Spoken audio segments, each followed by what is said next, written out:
All right, we are live. Hello, everybody. Thank you for coming in this evening. Tonight, joining us again is Brett with Wolf Paranormal. We have Hi. the lovely Deb back, and Hello, we have funky you. and we have Sam from Life Afterlife Productions as well. All links for their channels are in the description below, but we will pop them up during the night as well. Hang on, we had an echo. It was my fault. I've just muted. Sorry. That's all right. We'll Brett. just talk about you later. All right, so we've got a kind of an open topic tonight. So I've named the stream Hauntings, Spirits and Entities. During the week, I had put up a post on my YouTube asking people to jot down some questions that they may have about the paranormal.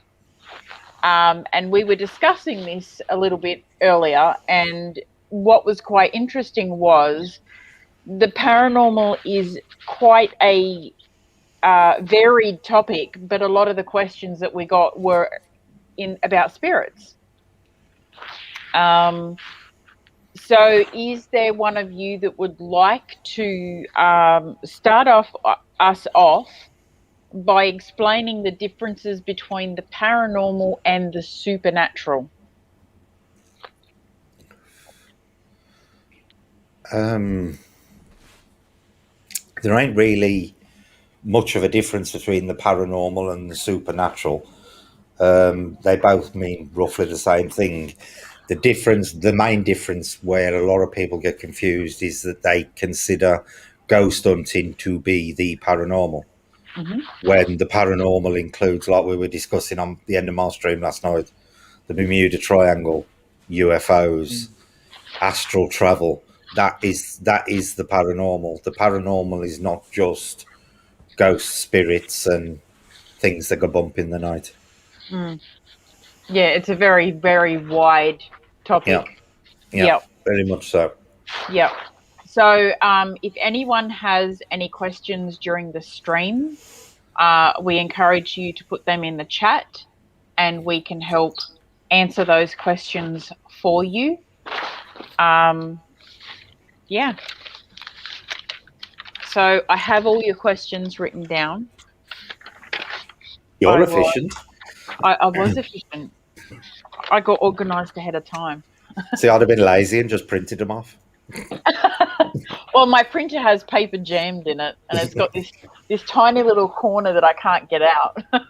Oh, I know, I hate it. not even with tweezers? No. Okay. I've The best thing you can do is get a very thin sheet of plastic, like a binder cover, and feed that through, and it'll push it out. No, it's nothing worse than a paper jam.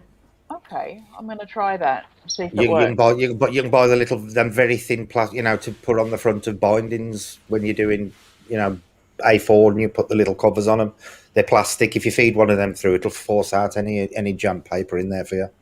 Good tip. Thank you. We're all very technical here.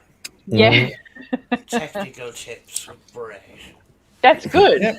Aluminum balls to take the static out of your drawing. Yeah. I don't think you want to put the aluminum ball that I have here.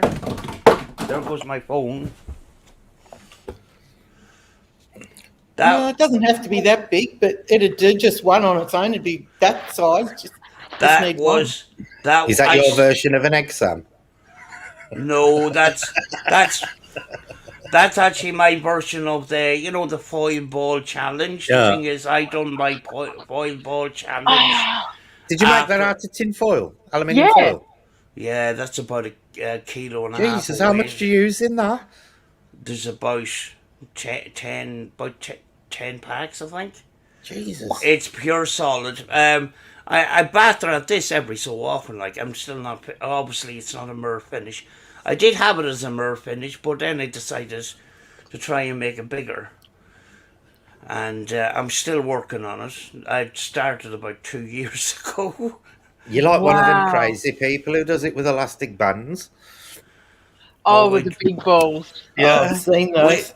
we done one of them when I worked in a factory, and we had a game of football, and one guy nearly broke his leg. You know, when you have a yeah, solid ball that size coming for you, yeah, everybody was just running away. Do you know? yeah. An elastic band ball that big would have been heavy. I would have Yeah. got out of the way. Definitely. Dodgeball. Yeah, Oh literally. no.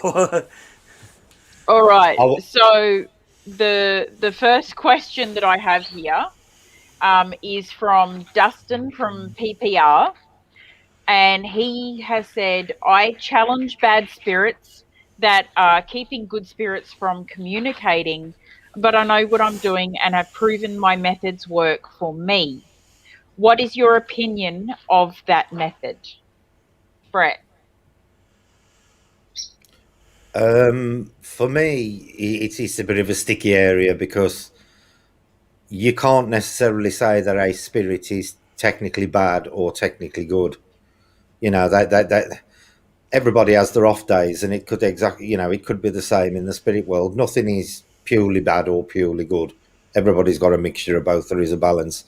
I don't like the idea of challenging spirits because it's become popular nowadays to go into these so-called haunted places and just get very aggravating towards the spirits. Now, I always say you wouldn't do it to somebody in real life, and you wouldn't like it done to you. Expecting responses from something when you're deliberately being controversial with it is a little bit counterproductive, in my opinion. You're more liable to have them not respond than respond by being, challenging towards them. But that's just my point of view. Yep. Sam? Um, there is occasions where I get the sense that um, the spirits have been held back by another spirit. Stopping them from talking. Hmm. I've asked the questions. Is there something? Is there someone holding you back? And they'll say yes. And I would basically ask, look, please, let the people talk. Like if I was talking to a person, but I don't agree in provocation in any way, Yeah. sort of thing. We get Ed a lot. This guy Ed. I don't know what it is with this guy. What have I just said?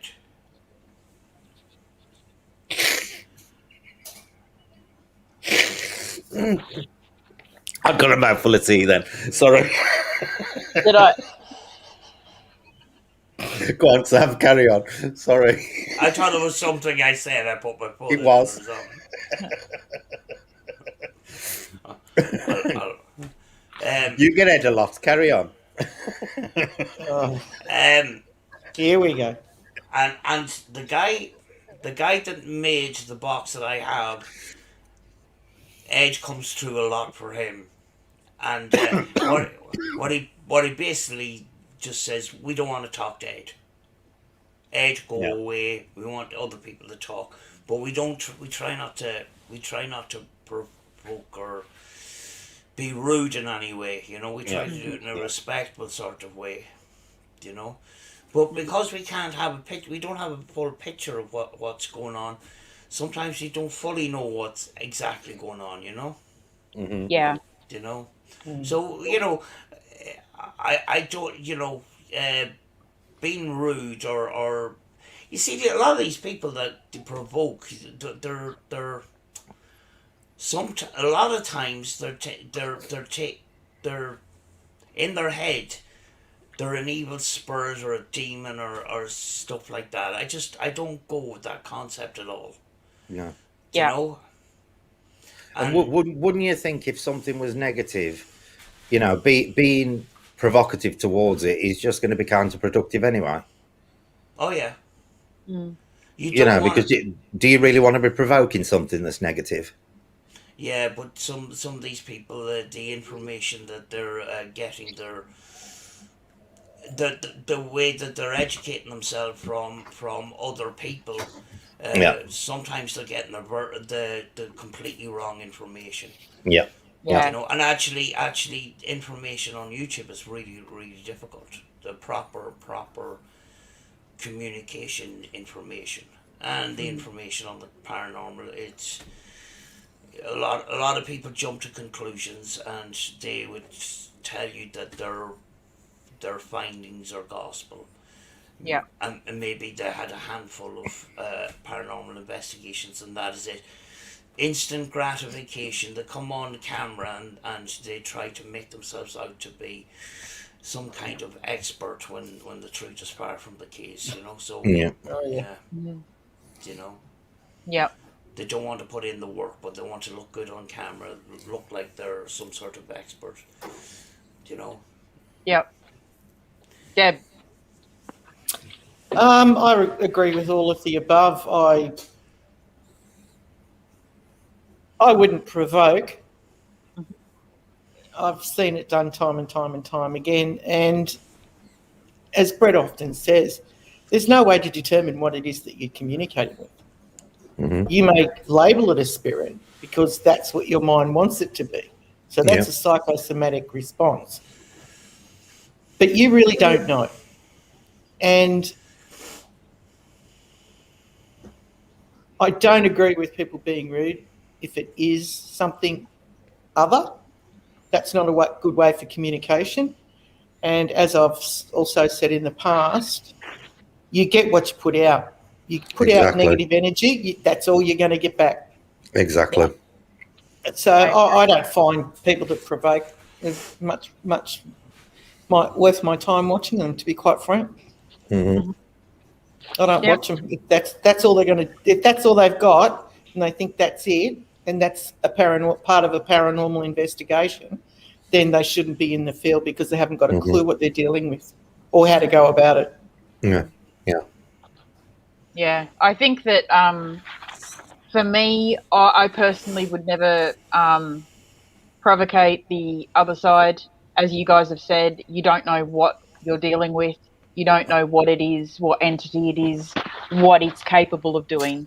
I think that if somebody was to do that, it's their choice, but they should make certain that they're educating the audience on exactly what can happen Yeah. and that it's not a good idea to do this and they're doing it at their own risk.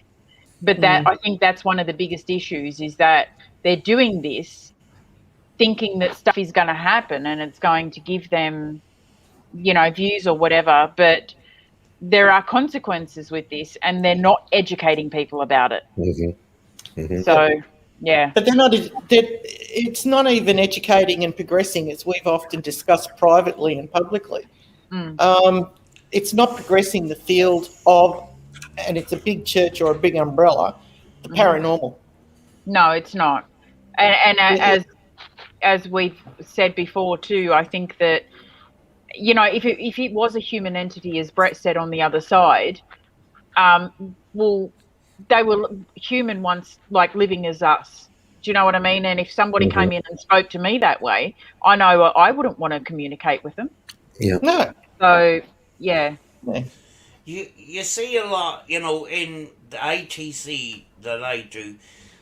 You know, we've got all kinds of different radios that behave in a different sort of way. So the sound of what's coming through sometimes can be different, and sometimes they can sound. Uh, they can sound very scary. They can sound very growly and stuff like that. And very often people then jump to the gun and say, "Oh, are you evil? Are you a demon?" and stuff like that.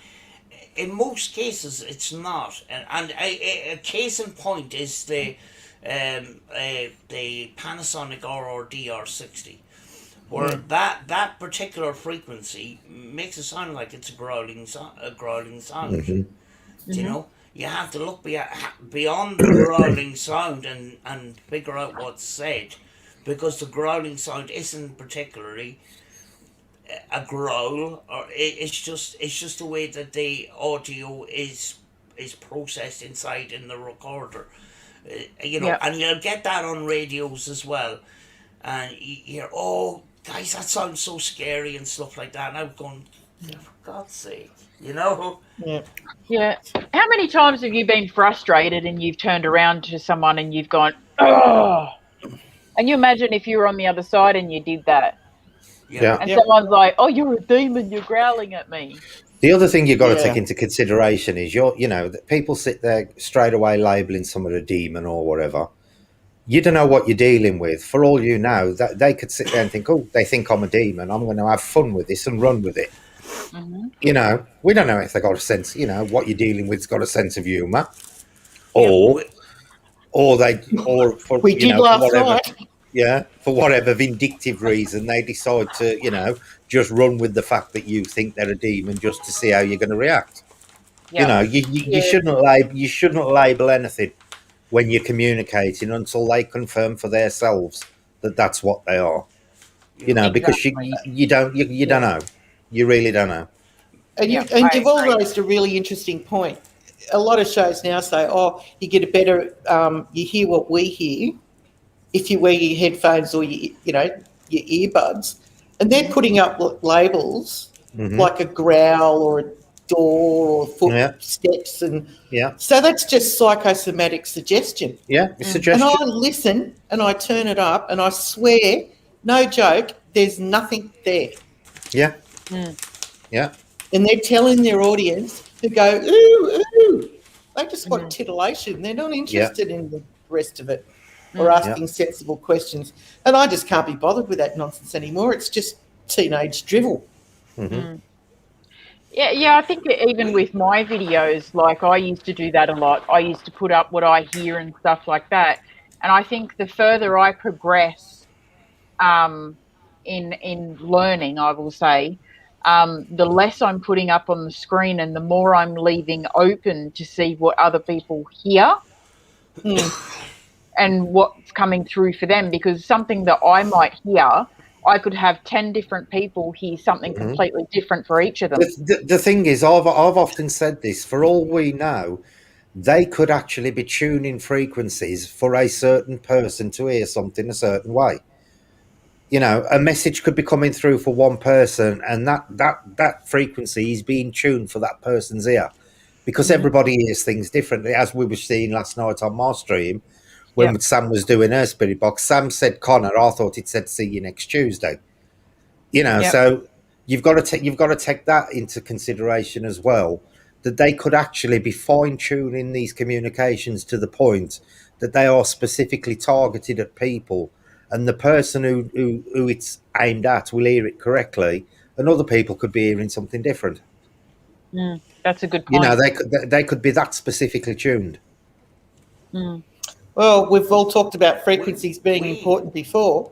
Hmm. mm, What one person picks yeah, up, another won't. So Yeah, therefore, it can be like Julie was saying before. She doesn't put things up on a visual much as she's grown immensely. If you yeah. go back and watch her see, from the beginning, but YouTube used to have an option where you could actually do it. There was quite a clever way you can do it, and I don't know whether it's still available anymore. But you could actually put like your own subtitles onto your videos, and you could hide them so people would have the choice of clicking it to see them or not.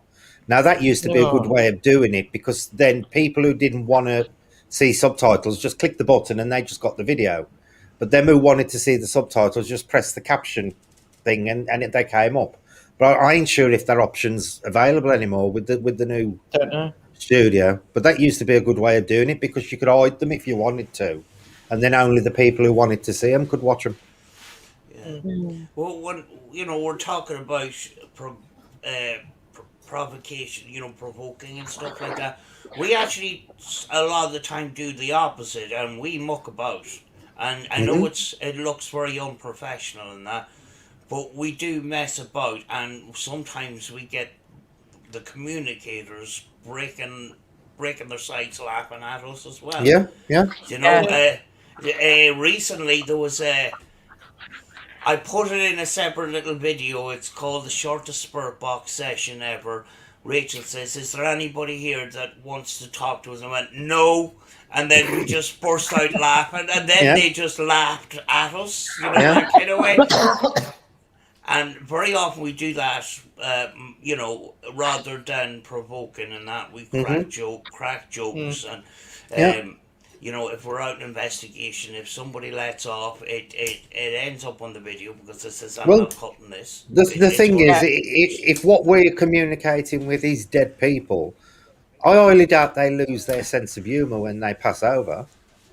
You know, they should be exactly the same personality on the other side. They're not going to sit there like the thing when I say, they ain't going to suddenly turn into Mother Teresa when you die. You are going to be exactly like you were on this side of life. Yep. I agree. And what we're trying to do as well, and we do notice that when we're communicating, we're talking in a different. Is there anyone that wants to come through to us today? Yeah, And we it's, don't. it's like it's like having a telephone voice, and it's Sam. Yeah, and we're not. And We're trying to get out of that because we see some of the older researchers and they're there. Hello, sir. How are you today? I just wanted to turn on the radio and give you a voice today. I hope you're well. That kind of communication rather than is there anybody here?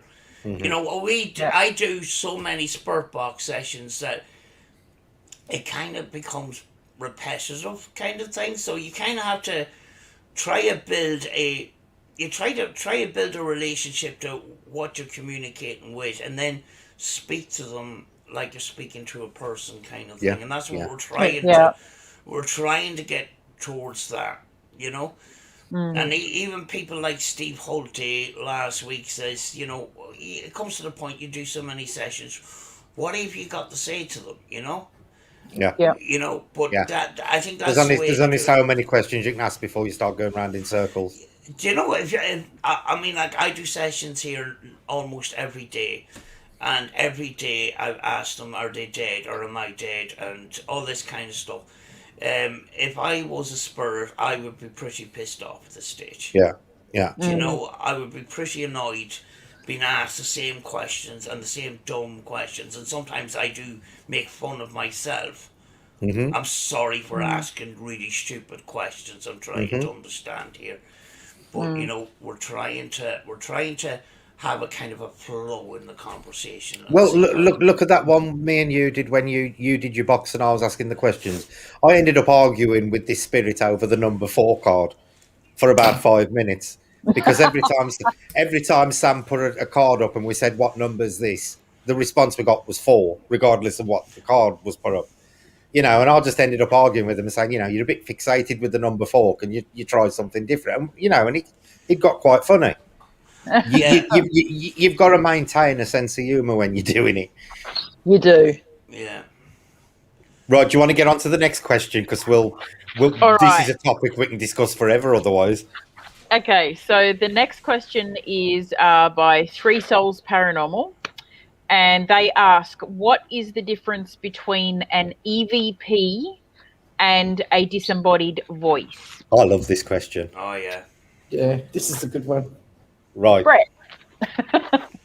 The answer to that is the E in EVP, which is electronic. EVP is electronic voice phenomenon where voices are captured on electronic equipment of whatever form, be it recorders, listening through your TV or whatever. A disembodied voice has nothing attached to it whatsoever. By its very term, it's disembodied. So it is a disembodied voice doesn't come through electrical means. It normally comes through via normal hearing, and that is your difference. But the E in EVP is the biggest giveaway for that, which is the electronic part of it. That is the difference. One is generated electronically. The other one is normally received via normal oral means. Good description. Do you want to add anything to that, Sam? No, because that's it in a nutshell, actually. Yeah, that's what I thought. Yeah. Ditto. All right. Next question. Let's do Mark B, seeing as he's here. How do you know if a spiritual attachment is good or bad?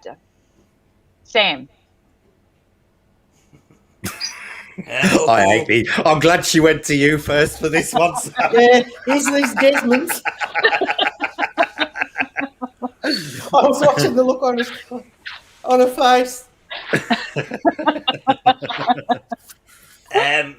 There's this thing about attachments and that, and I think attachments happen less times than is portrayed on YouTube. You know, if you have an attachment and you start getting depressed, but then again, how do you? People sometimes put two and two together and say, well, I was out in an investigation last night and it's got a really dark history to it, and today I'm depressed. That means possibly that I brought an attachment home with me. Mm. How do we fully know that an attachment is taking place? Do you know? Yep. Yeah. I don't know what else to answer to that one, because I do think attachments happen less times than we are told, Mm. because what we could do. See, the power of the mind can, like I said, you can go to this place and, loads of people were murdered, blah, blah, blah, blah, blah. The next day you could wake up on the wrong side of the bed, and you could say, well, I was at this place last night and I feel crap today, so I must have brought something bad home with me, and the mind starts generating a fear, if you like. And that's one thing that we try to take into account. Try to look at it in a logical kind of way, even though a lot of the time we can't get a logical explanation to it. But the human mind has a very big habit of generating something that isn't actually real. Mm-hmm. Do you know? Yep. In the fact of fear, a similar case would be Robert the Doll and Annabelle the Doll. Do I think that they're haunted? Absolutely not. You look at Robert the Doll in the museum. You've got all the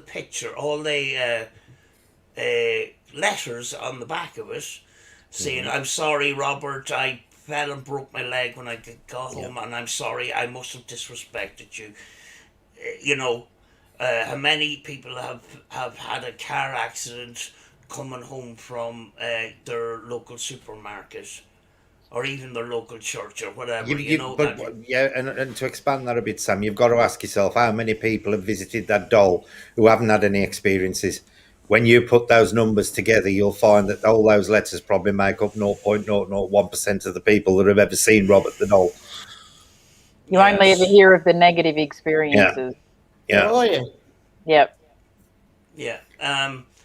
Yeah. Attachments. I take it with a pinch of salt. I do take it with a pinch of salt. I try to be as logical as possible about it. Mm-hmm. Yep. What about you, Deb? Do you want to elaborate on it? By jinky by crikey, I just might. I agree with a lot of what Sam has just said. I think it's just bullshit, and it's psychosomatic. Yep. There are people that the brain can be affected by so much to put it into a negative state. Hormones, electricity, electromagnetic energy that we don't understand. And if we go into for example, a bit of a funk, you don't have to be even into the paranormal. You don't have to have investigated anything. Mm.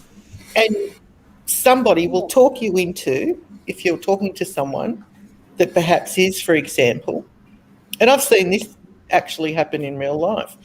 And it wasn't me, by the way. Somebody that was really into the paranormal was talking to a friend and said, "Oh, You've got an attachment. I can sense it. I can feel it. I just sat there at the dinner table looking at this person going, what are you on?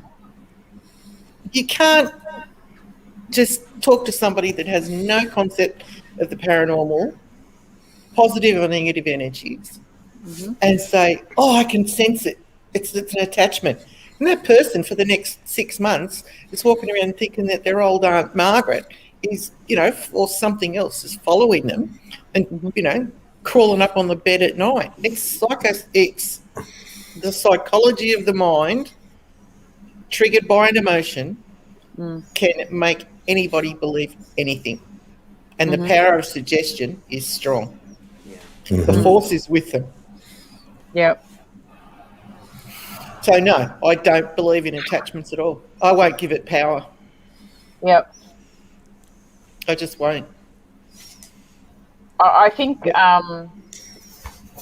short answer for me would be if there was someone that did believe in them, I don't think any attachment would be healthy.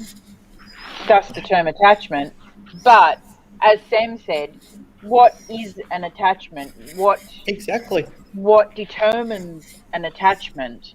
And as Deb said, we've kind of had a really big discussion on this before, and we've come to the conclusion that a lot of it is in the mind. If you have a look at all the bad things that happen around you and you put it down to, I must have an attachment that I brought home from the cemetery, how many other days have you had the same or similar things happen? You have a look at all the negative things that happen in your lifetime, and can you honestly say with 100% certainty that that's a spirit that's causing that? No, I just believe that. Yeah, I think it's just whatever's going on in your life.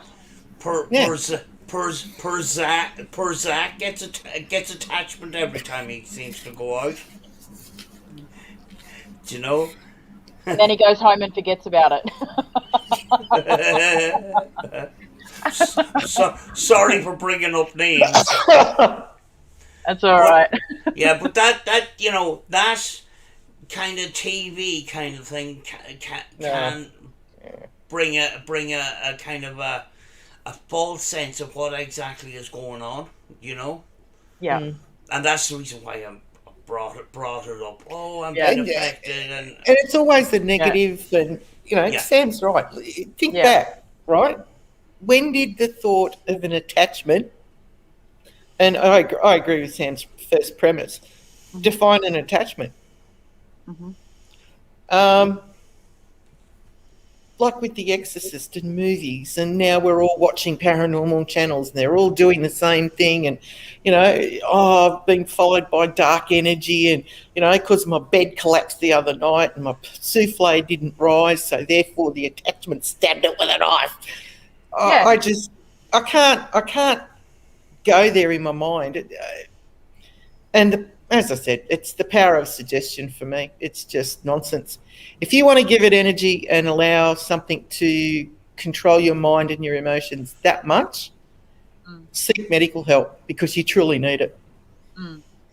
Well, if you didn't know what an attachment was in the first place, right, you would put it down to, I'm just having bad luck today.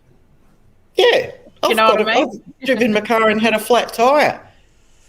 Yeah. Have I screamed, Desmond's attachment? No, I just got a bloody flat tyre. Bastard. Yeah. Get out and fix the flat tyre. I mean, no, it's where your mind's at. And unfortunately, people that watch a lot of paranormal go into the language and now in the pop culture of this sort of watching paranormal programs, whether they participate in their lives and do explorations, urban explorations, or any paranormal investigations. The two are not always, but the language of how people describe something is common. Yeah. But what they're describing is not the same. Do you want to add anything, Brett? Damn, I was hoping you'd ask me. No. Come on. I know, Obi-Wan. Right. I'm very dubious of this term attachment anyway, because one, it makes it sound like these, whatever they are some kind of gluing themselves to you in some kind of parasitic fashion. Mm. Um, we don't know what goes on out there. Personally, I can't think of any reason why any everyday spirit would want to attach themselves to a person in the first place. Surely they've got better things to do than just follow a person round all day long, watching their life and trying to make their life either happier or sadder. In relation to Mark's question about how can you tell the difference between whether Yeah. they're good and bad, I don't think that should be a question anyway, because, like I've said with other questions, I don't believe that the majority of contacts out there are either one or the other anyway. I don't think that something's, wholly good or wholly evil. And then for me, there's, and the same with these dolls, oh, the doll's got an attachment to it. No, the doll hasn't got an attachment to it, in my opinion. All it is that whatever is communicating well when that doll is around has got some kind of attachment emotionally, I would say, rather than Connection. physically. There Yeah. is a connection with that object for them. It could have been a doll they owned or something. I Yeah. do not believe that a spirit is in any way glued or parasitically surviving through that object. And I Yeah. don't believe that things attached here in a parasitic manner, which is what an attachment is suggesting, to in any way influence your life for Yeah. either good And, or well. So it ain't the fact of asking whether it's good or evil. What you really need to be asking is it really existing in the first place? Is it really yeah. happening? And it's like if you've got a pet, the amount of times when they purr or they scratch the fur, they do something, dog, cat, mouse, Hmm. whatever, hamster in a wheel. You imply things on what they're looking at you for. Yeah. It's like, oh, are you hungry? Do you want to go to the bathroom? Do you want to go? You're Hmm. implying so much Yeah. from your mind Personally, I do to not think something else. attachments occur. I don't think No, attachments occur Mm. no, in any way, shape, no, or form neither do I. Yeah. on people or objects. They It's, may they may assist to bring certain people through if they have a connection with that object, but they could act as a beacon on the other side. But I do not believe that any spirit, physically or on an energy level, parasitically attaches themselves to anything or anybody. mm. I just don't see them doing it. Well, it's like when I had the interview with the UK team not so long ago. They asked me the same thing about Clara. They're like, "Oh, so there's a spirit attached to your doll?" And I'm like, "No, it's not attached to the doll. Like Hmm. it associates itself with the doll, Yeah. but it can go and whatever else, Yeah. and it's not See, the stuck problem to is the doll." attachment is one of these words that has become a paranormal buzzword. It's Hmm. it's fashionable to have an attachment or whatever. Mm. Like it was fashionable last year to have poltergeists. The year before it was Dybbuk boxes and Yeah, de- and No, demons and stuff. You yeah, get you do get these patterns of fads. paranormal buzzwords, yeah, and at the moment, attachment is one of them. yeah, Unfortunately, It's kind of funny when you say that because we don't have we have the cycle of the Desmonds, yeah, the typic boxes. We don't have in that cycle the angels or anything positive. It's always the big negative yeah, stuff, you Exactly. know. yeah. What made me giggle before was Mark's comment in the chat. If they attach to me, where did it go? They definitely disappear when I get undressed. Lol. See the thing again. This is another perfect example of media influence and religious Oh yeah. influence. Because the church happily, even though they say they don't, the church will happily promote possession and stuff if yeah. they think it's going to further their cause.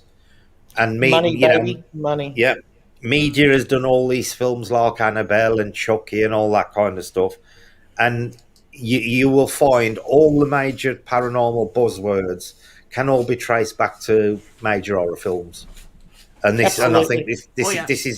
this is where the attachment buzzwords come from. It's just fashion. It's just paranormally fashionable at the moment to be either experiencing an attachment or Yeah. exploring them, sort of thing. It's just And as you said, Brett, last year, for the last 2 years actually, everybody had a bloody Dybbuk box. What's the next one? Somebody will come up with something, and suddenly every bloody show on is talking and doing it. yeah, Go to buggery. yeah. So the next question I'm going to ask while MCAT is still here, because I didn't quite understand this one. Maybe you guys will. So this is MCAT Paranormal's question. Why does the paranormal field use pay sites as a badge of honour or a paranormal thrill ride? Is that asking about monetization? I'm not sure. Maybe MCAT can elaborate for us, because I didn't quite understand what They're pay site. paranormal evangelicals who are just after your money, hun. That's as clear cut as I can make it. It's got nothing to do with the paranormal. It's all about putting their hand in your pocket. Yeah, if he's talking about what's the other one called where you got to pay to go and watch them? Super chat and Vimeo or something. Patreon. Yeah, like Patreon and stuff. Yeah, Patreon and the other one that's suddenly becoming popular is Amazon Video. They're sticking all their streams on Amazon Video. Basically, if people are charging you to watch their content, they are not interested in the paranormal. They are interested in your money. It's that simple. Absolutely. Yep, I agree. The answer's in the question. Yeah, the other side to this, if you were a true researcher and, sometimes you need funding for that research and, you make videos and Google is willing to pay, you're not going to say no. No. It's, I mean, it'd be a different story if people were begging for loads and loads of money all the time. And, GoFundMe's for silly things. And some people they work a lot. They work a lot in their research and stuff, and it helps with the research. Now there is greedy people out there. I do understand that, Yeah. But you will see where the priority is with a person. Is it the money or is it the research? See, but that's the thing. That is the thing there, Sam. You will find the majority of genuine researchers do not try and finance their channels. You'll find the majority of the people who are doing Patreon and stuff are paranormal entertainers. And the reason all that's going on there is they are using the paranormal as a platform to make money. The paranormal itself is incidental. It's the money they're after. Absolutely. The paranormal is just the media the platform they're using to generate this money, because they know it's one of those areas where there is a lot of, it's easy to do jump scares and cheap thrills and all the titillation that goes on with all that kind of stuff. It is ripe for milking for money.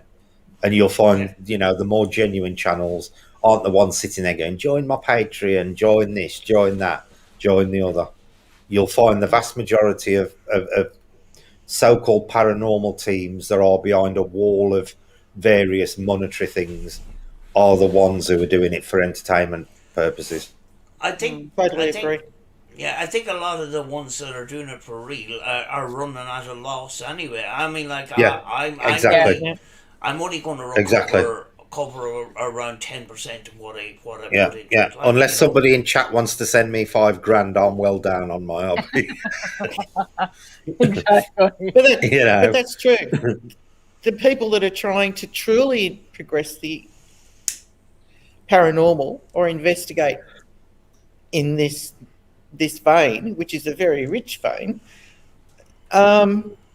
they're not the ones with 1 million subs, and they're not the ones with Patreon and whatever else. They're the ones that put their own money into it, scrimp and save to do the research and bring really good. I am going to use the word in a sense, particularly with the stuff that ITC is doing. They're developing a methodology to bring factual information for those who are truly, truly interested. And if that's not going to give you the spooky and the titillation and whatever, then you're not likely to go to somewhere like that. Yeah. You just want the 45 minutes to an hour of a scarce. Go horror. If you watch a lot of these channels that have got the big channels that have got the Patreon, they do nothing different. Every video is same thing, different location. Whereas the true researchers, they're trying something different all the while.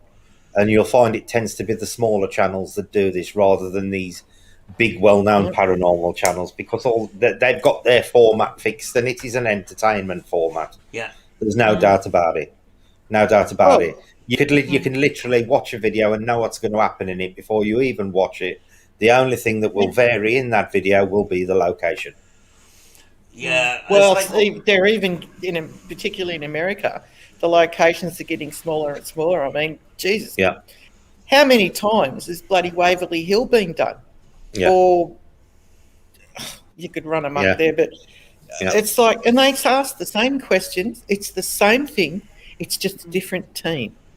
And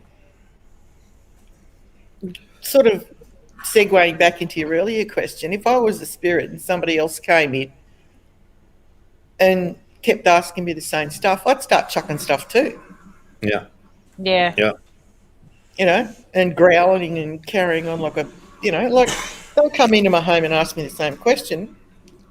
Yeah. That somebody else is, boring. Do you realise not one of your Nightbot commands has worked yet, Julie? I've been watching them in the chat. Every now and again, I've got to delete it and reset it. I've been watching them pop up, and I'm thinking not one of them's triggered yet. It's so painful. See, that's why I use StreamYards, because if you've got a StreamYards account and link it to your YouTube, you can do all that, and even if you ain't using Streamlabs at the time, it will still put the stuff. Streambot will still work. Yeah, like Nightbot does. That. You'll find it's a lot easier. Bloody Nightbot. Yeah. Next question. All right. So yours is the next question, Brett. Here we go. Let's get interesting. Wolf Paranormal. Do you think that the recent rise in popularity of the belief that Bigfoot is in fact an interdimensional being and not necessarily endemic to our own timeline is a plausible theory? So let's go to answer Sam. That one. Let's go to Sam for this. Yeah. I was hoping you'd give me a couple of seconds there. Give it to him, Sam. Yeah. I'm just going to go off for a sec. Right. Which means you've got to talk even longer, Sam. My previous belief was that, this was an undiscovered species, a big smelly monkey. I was going to say it like you normally describe it, as a big smelly monkey. Big smelly monkey. But, we're getting more and more sightings, and we're actually getting more and more sightings here in Ireland.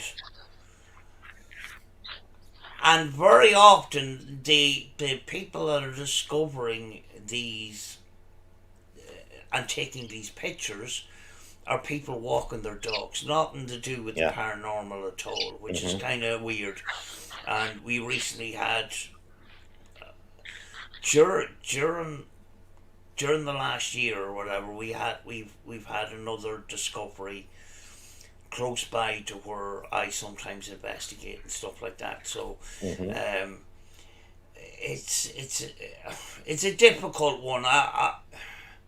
Do you think it's possible that Bigfoot could actually be interdimensional, and this explains why you know, they mysteriously disappear, or bodies of Bigfoot have never been found. Yeah, this is the thing. I mean, like when you talk about massive animals like that, you're talking about offspring and the usual stuff, eating, uh, you know, Crapping. yeah, and all that kind of thing. None of that evidence that I have seen has actually come to anything. We've had some red hair, and that seemed to have been linked to another animal and stuff like that. So Bison normally. yeah, you know, the possibilities are out there that this is not, in a physical sense, a big ape as such. Yeah. It's something that we just glitch and see. It's a difficult one. It's a difficult one, but as I say, it's interesting that it's ordinary people that are seeing these things, not researchers, not these Bigfoot hunters and stuff like that. You know, these Bigfoot hunters are going out with these cages and tranquilizer guns and everything, and nothing has ever been seen or found. Yeah. You know, it's unexpected sightings by ordinary people walking their dogs. You know, That surprised me that Sam's had such an in-depth response to that. I was just expecting the big smelly monkey comment, and that was it. That really impressed me. That has Sam. I actually think that there could be something to it, because if you think about it, as we discussed once before, there are different versions of the Bigfoot that can be seen all over the world. I mean, here in Australia, we have our version called the Yowie. Yeah. None has ever been caught. No one's ever caught a Bigfoot. No one's ever had, I would say, solid evidence of one. But we keep seeing them, and we're seeing them more frequently, as Sam said. But we've never been able to find where they live, where they come from, anything like that. So there has to be something to it. Do you know what I mean? Social distance world champion. Yeah, basically. Yeah. Yeah. You can actually get t-shirts. I was going to actually get some of those t-shirts. They're pretty good. Yeah. Social distance world champion. 2020. Yeah. So, Deb, do you have anything to add to that? Folklore myth and a cash register in the background for the tourists. Right. Loch Ness Monster.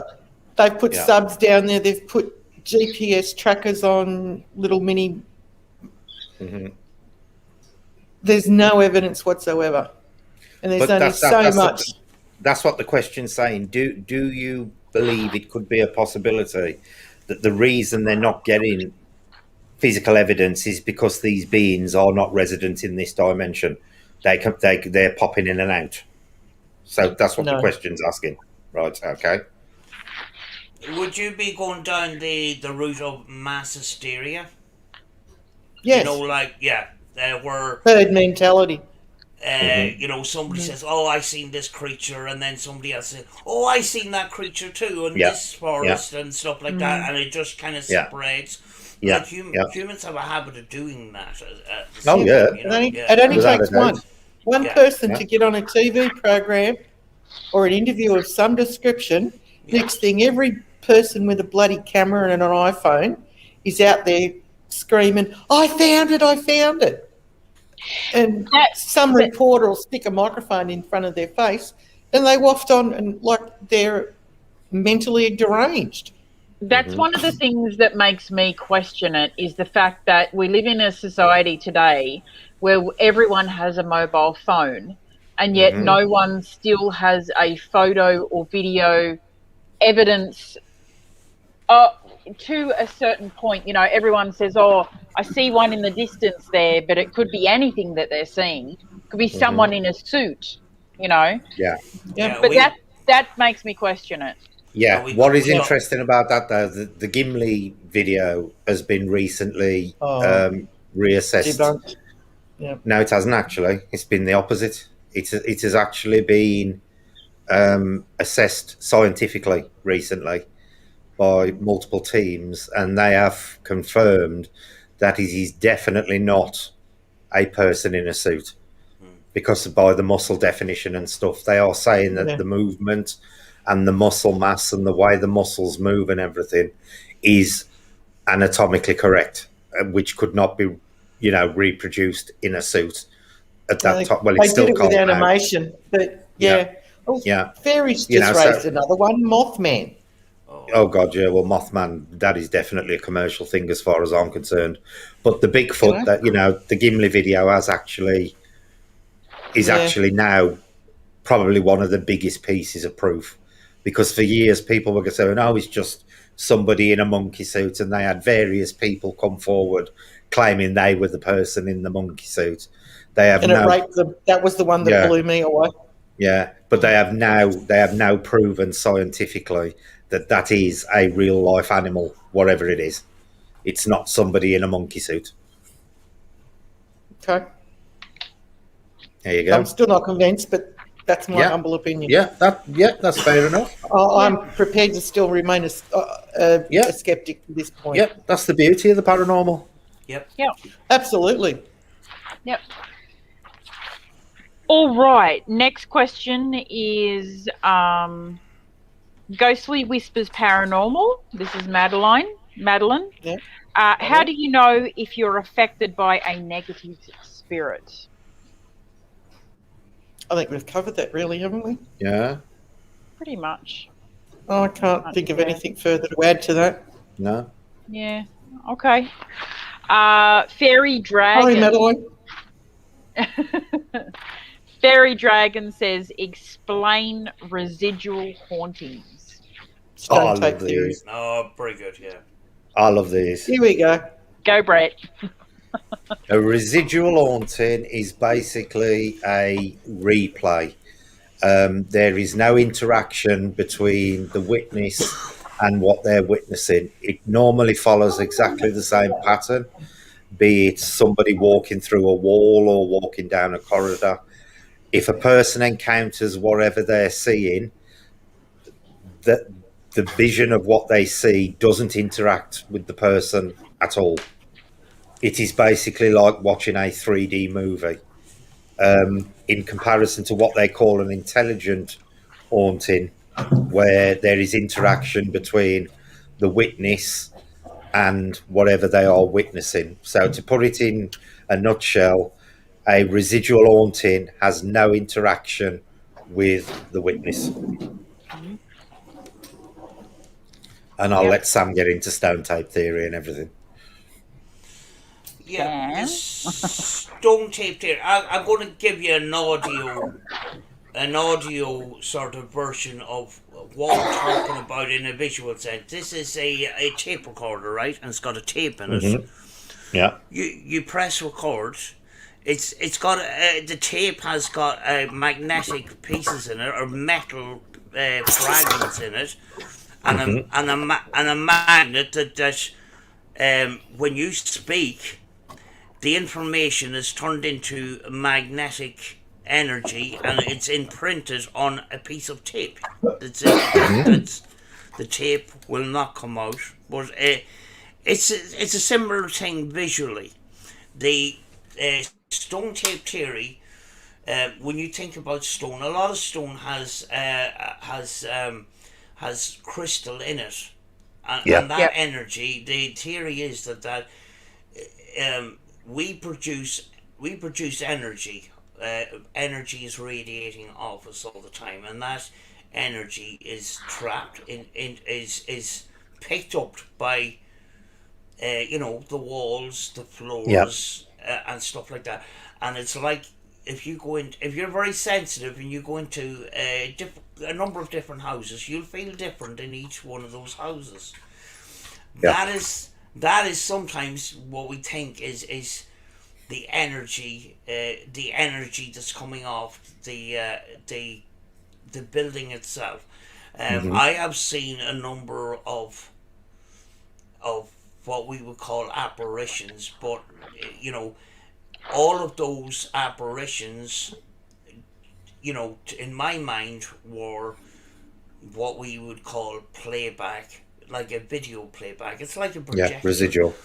Yeah, And, you know, the theory is that those playbacks happen, you know, under certain conditions. You yeah, may be talking about temperature, moon phase, yeah. frequency. The frequency that is bounced off the person that's actually seeing the image, and Hmm. basically you may see an image of a person walking past, and you go, Yeah, whoa, whoa, whoa, whoa, and the person just keeps going, and yeah, that is basically it. It's a playback of a previous event, yeah. you know. The only thing I will add to And that is stone tape theory is slightly misnamed because it can occur in other materials apart from stone. oh You yeah, yeah, know, I believe it can. You know, it can occur in any yeah, natural material. and that is an audio version of that. Just because we Yeah, press record and we talk into it yeah, doesn't mean that this is a ghost voice. It's our yeah, voice, and it's yeah, entrapped in the tape, and that yeah, is Yep. what can happen in an environment. And that, well, that's the theory anyway, you know. yeah, Yep. yeah. Very good. All right, you ready for the next one? Do you want to All ask right. Deb her opinion? Oh, sorry, Deb. No, you're right. I was transitioning. That's all right. On residual Uh, hauntings. yeah. I agree with Sam's point on totally on certain stones like gems, all natural crystals are made of the earth, and earth has energy of its own, independent of us. Can they be charged? Yes. How they're formed? Are they happen by energy? Yes. Therefore, if you built a dwelling, for an example, out of natural materials, it could potentially, hypothetically, or theoretically capture a moment in time and replay it. Yeah. Yep. That's basically it. It's a theoretical proposition. It's not a factual proposition. One thing that does back the theory up is there have been a number of cases where there has been a known residual haunting in a location. The building itself has been dismantled and the materials have been reused in other buildings in other areas, and the Yeah, same apparitions have been viewed been in the viewed. new area, Yeah, which basically says, you know, it does reinforce this stone tape theory that it is actually the building materials themselves that are containing absolutely. Yeah, the recording, for want of a better word. Yep. Mm. we I were just supported my theoretical hypothesis. So Hmm. yes, it's the Yep. materials themselves that generate the potential. Yep. yeah, we were in this. It's kind of like a visitor center. It's called the Ulster American Folk Park here in Northern Ireland, and when we went to visit, they recently had this building just finished, and they went through the process, and they said this is actually the one building that we think has got some sort of haunting in it, Hmm. and uh, the building had just been finished. Every single brick had a number on it, and Yeah. the tag had been taken off, and you could still see the silicone glue behind it and all the Yeah. rest of it. Every single brick was numbered. It was put Yeah. together like a jigsaw. It was taken apart. It Yeah. actually had to go into quarantine for over 12 months to make sure there was no bugs and bits and pieces and that. Yeah. And then reassembled in a location here in Ireland. Yeah. And they believe that they can still hear the children running up and down it, similar to what happened in the United States. Yeah. So even the dismantling of the material itself and putting it back together, it still brought back these images, these sounds, and that, you know. Yeah, there's a place back where I come from in the Midlands, and it's called the Black Country Living Museum. And basically, what the museum has done, it specialises in taking people back to, for from the industrial age onwards, and they've done exactly the same. Every single building in that museum, and it's like a complete village you walk round, has been from a dismantled building. Every brick has been numbered, and then they've been rebuilt on the Black Country Museum site. They have got a number of spirits and hauntings there that have actually accompanied the buildings from their original locations. Well, I've explained my place here. It's made out of WA sandstone. Now, sandstone is a natural material. Yeah. And quite often, out of the corner of my eye, being an exhibition home, I'll see figures, or like a person, the shape of a person, just briefly for a moment, because who knows how many people have been through it when it was up as an exhibition home. So it has all the natural materials and elements to create exactly that. Yeah. How can I prove that? I can't. That's this personal subjective experience that is still happening, but all of the elements are in place that everybody's referred to. Can I prove it? No. Yeah.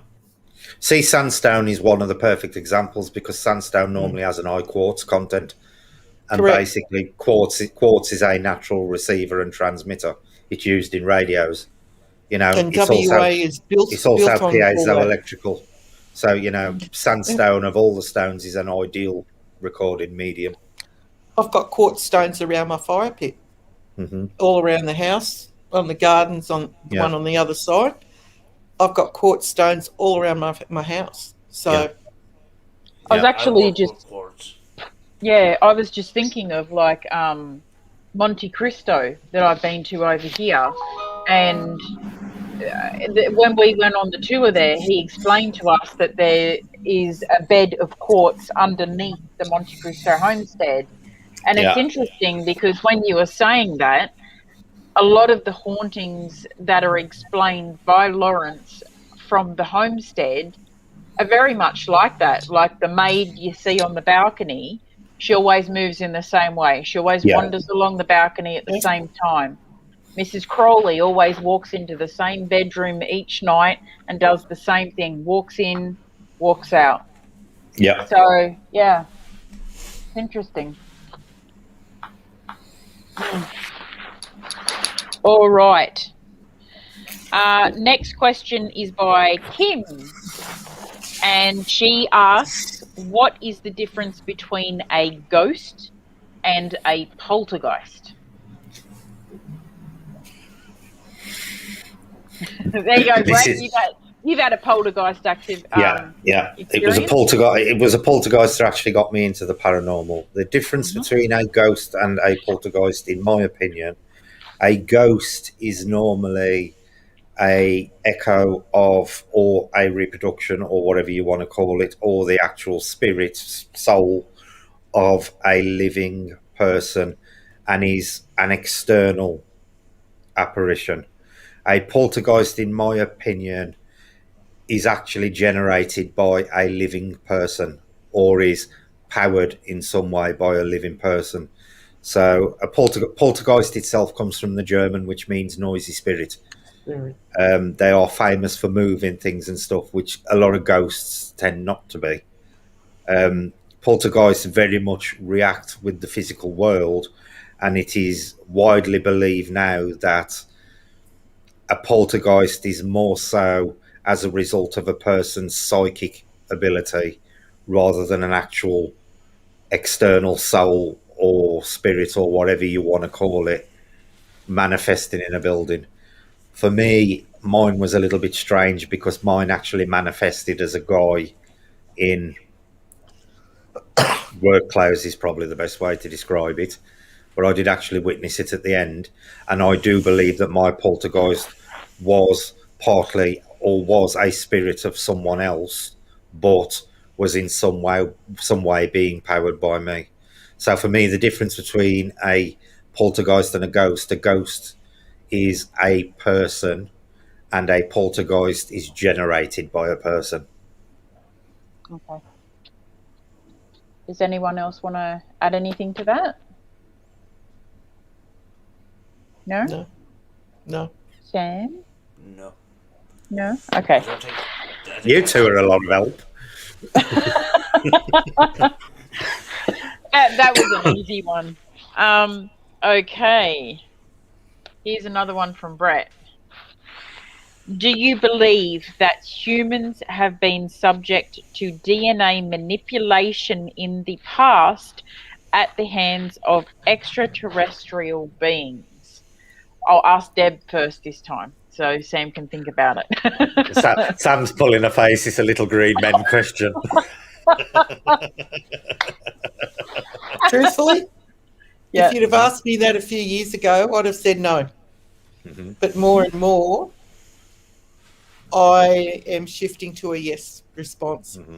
That there is no missing link Mm-hmm. in the human DNA chain. We touched on this a few weeks ago, I believe, and we all sort of agreed from different perspectives, but came to the same conclusion. Human activity on this planet had an interruption at a certain point in time. Yep. Before the Common Era, Mm-hmm. BC. You cannot just go from an agricultural community to building pyramids and Yeah, a buildings. technological one. Yeah. In the space of one generation. It's just literally impossible. Mm-hmm. If you read the Book of Thoth and the Emerald Tablets, then there are very credible explanations for how it occurred between the two brothers. Mm-hmm. And I think that I'll be right back. it's more probable now than at any other time with the scientific equipment that we have. Carbon dating is a guide. It's not 100% foolproof, but it is a guide of a timeline. Mm-hmm. And with the technology that we have now with GPS and tracking and modelling and other things, then I believe that we are closer and closer to a definitive answer. And that answer will be yes, we are starseed. Yeah. Sam? It's your Don't favourite really, topic, little green men. I don't really have much to add to it at all, to be honest, which is not something that I sort of focus on, you know. See, for me personally, where Deb just touched on the technological side, for me, the biggest proof comes from the biological side, because science now has examples of really pre-early humans from about, I think it's about 4 to 6 million years ago. There is then this gap of the missing link, and then we have got more examples of early hominids from about 2 million years ago. Now, from what we know of the study of evolution happens over an extremely long period of time. The genetic jump within that 2 million year window is absolutely massive and probably statistically impossible to occur on a natural scale.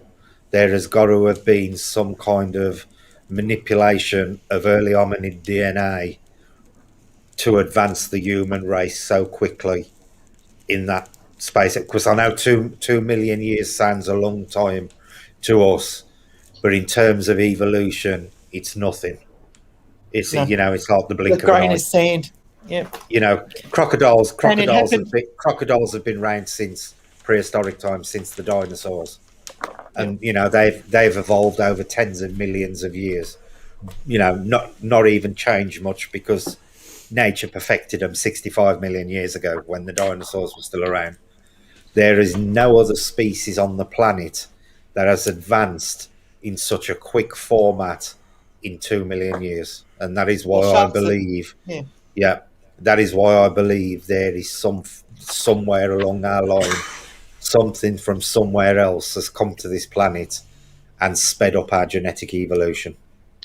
And you've also got to consider the fact that it had planetary awareness, because that you've Yeah, got from the Mayan yeah, cultures who exactly. had no interactin at Yeah, all, yeah, different timelines, yeah, and this was a planetary event, yeah. a cultural uplift, for want of a Hmm. better expression. Yeah, And that didn't happen by accident. yeah. Mm. Kanga's talking about virus, viruses like COVID in how fast that's mutated. Mutations of viruses are very, very subtle. Very subtle. They are basic. It could literally be one single strand of DNA changing in a virus slightly changes what it does. The genetic advances we're talking about in humans are things like the brain growing massively bigger, the form of the human losing hair and starting to walk upright and stuff like that. They are massive genetic changes and involve a lot of alteration to the DNA. And Yes. that is the difference between you can get rapid changes in a virus because they are very, very slight changes that alter the behavior of the virus, changing the physical appearances of a being and the physical characteristics of any life form involves DNA changes on a far greater scale and need a far longer time period to develop. I, Julie? I have a question actually, which kind of builds upon this question. Hmm. I saw something from conspiracy theorists a few years ago, and I don't buy Hmm. into a lot of conspiracy theories, but Yeah. I want to know your opinions on the one to do with the human body. Now, there Right. were some people who claim they remember the human skeleton and some of the organs being or looking a certain way or being in a certain position, and they say since then to now, the human body has changed. Yeah. Yes. Do you Yeah. buy into that, or do you think it's BS, Yes. more or less? Yeah. Yeah. No, I buy it medically. Yeah. Because that would kind of build into this as well, wouldn't it? To say Yes, Yeah. that it would. Yeah. someone's come in and help make these changes possible. Yeah. There, Correct. there, there is another interesting fact that they have fully mapped the human DNA Human now. genome. There Yeah. is actually a portion of the human DNA that they physically cannot identify. Yes. There's actually nothing on the planet where it could have come from. Mm. That's a Isn't fact, that not a fiction. Yeah, isn't that is a that fact. That's a scientific fact. isn't that some of the blood types as well? I read Yes. something about Yeah, looking back at the first people, they Yeah. only had certain blood types, and then there were these yeah, new blood types that came yeah, about later on. yeah. RH Hmm. is a Yeah. strain Yeah, that is part of that genetic uplift. yeah, It Which was is not within the human type mm, from the skeletons that they found, prehistoric or other. It just simply appeared at a certain point in time yeah, yeah, yeah. when we found speech and other things that we previously did, other aspects to our DNA that were previously not there. And RH is one of them. It's one of the rarest blood types on the planet. yeah, yeah. All three of my kids have RH blood types. They all They- are H They're going to negative. hate me. They all are Whoa! H. I have Xavier and Monica are both B negative rhesus, and Mhm. Charlotte is O negative rhesus. Yeah, So Xavier and Monica have less than 1% of the population of people. So we were told. Yeah. See, Kanga's talking Yeah. about vestigial organs there. The human body itself, and a lot of people don't realise this, but while you are gestating in the womb for a short period of time, a human fetus actually has gills. Yes, that's a fact. Yeah. Ah, I Yeah, Yeah. didn't know that's that. been known for. Yeah, yep. Yeah. That's that. We develop in embryonic fluid. We are. Yeah. We Mm. have. We don't. Our lungs are not used in fluid, Yeah. yet we can breathe. So the question for scientists a long time ago, and they have found that there are gills at a certain stage in human Yeah. development. It's So only a where are short the period gills? on the neck. Neck. Oh, It's only a short period Yeah. of time. It's something like about 8 days or something like that. But for a very short period in the womb, every human has gills. wow. That I think sometimes is where the saying "you got it in the neck." Yeah. No, Hmm. but yeah, it's the neck. Yeah. Wow. Yeah. But there is a part of the human DNA that there is not found anywhere on the planet. They have no idea where we inherited it from. Mm. I thought that was the case. I think Mm. that's incredible. Hmm. Mm, I really do. I have one question left. If everyone's spoken about that one. Hmm. So the last one, Aussie Tiger put a question in the chat before he left, and he said, "Are terrestrial beings physical, spiritual, or something else?" All of the Or above. extraterrestrial or Yeah, terrestrial. I think extraterrestrial. Oh, I'll, right. Sorry, I'll, I thought yeah. I'd still say all of the above. Mm. Mm, I believe that some of them are of a physical nature, and I believe some of them are an energy type form. Because if you think about it, believe it or not, we are an extremely young planet in terms of the universe. We are quite yeah. young. There are planets out there that are billions and billions of years older than us. If life has developed on these other planets, which mathematically it's a fair certainty, Mhm. there has got to be beings out there who have evolved to the stage where a physical body is no longer needed, Mm. Mm, yep. and that they exist in a pure energy form. So personally, I think there are extraterrestrial beings out there that are of an energy Pure nature energy. rather than a physical. Yeah. 100%. I think some of the UFO sightings actually were transparent. I'm not 100% sure about that, Yeah. but Yeah. that would that Yeah. would that would Yeah. that would go along with the idea that it's a different frequency to ours, and not in a physical sense that we would see it. Hmm. Yep. Yeah. Mm. Yeah, I think there's a lot that we still haven't learnt from other beings and life forces. I just don't think that we're ready for that quite yet. Yeah. Some of us are. That's why we're talking Yeah. about it. Yeah. Well, we And we it, No, are. We're advanced. yeah. I believe that since like 1947 with the likes of Roswell and stuff, we are, and I know this is going to sound like a conspiracy theory, but we, over the last, 47, 60, 80 years, we are being slowly conditioned to accept the fact, to accept that there is life on other planets. And I think we're being deliberately conditioned because governments know at some point it's going to happen because they're already in touch. Yeah. Well, And to avoid worldwide panic, this is why the they're popularity in priming us now. we're being conditioned to Yeah. accept this. This is what it is. Well, you've only got to look at two recent events that has got the UFOs guys absolutely beside themselves. Is the Israeli ex-retired general who has confirmed that Israel and America are part of the Galactic Federation. he confirmed this himself. Now, that's come out in the last month or so. He did a full interview with a credible news organisation. And you've also got the fact that the Pentagon is releasing and confirming contact with UFOs has gone back a very, very long time.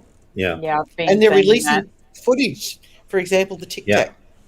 Yeah, because it's like MCAT says there. I think there is life on other planets. I just don't think it's stopping by for a visit. See, what a lot of people don't realise is there are planets, like I said, just out there billions of years older than us. Now, you imagine how far us as a species has come technologically in how long have we been on the planet? A couple of million years. Now, Yeah, you imagine the technological advances a species would have now that is billions of years old, not millions of years old. They could have the technology to fold space, which means they could instantly move anywhere in the universe in the blink of an eye. Yep. You know, And they wouldn't need rockets or anything. They could literally go from one point in space to another simply by folding space. And even modern day physicists believe that folding space is possible within the realms of the laws of physics. They've pretty much proven it. That's incredible. yeah. I mean, the bulk of the planet, 80% of this planet is water. There's a reason for that. Yeah. Yes. I've always said that. We can go for so many days, 7 to 10 days before malnutrition starts if we don't eat. But we can't go less than 12 to... We can't go 24 hours without water, without the brain starting to die or nerve endings starting to die. Yeah. And synapses stop functioning.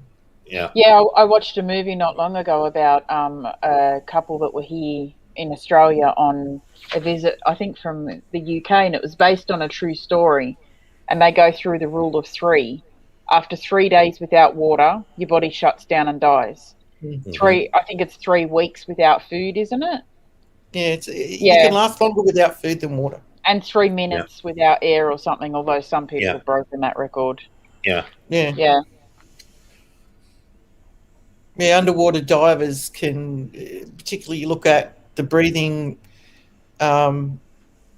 cycles that pearl divers used to dive without, and still do in a lot of places, used to dive to depths that they used to think they'd get the bends to get pearls and abalone and so forth.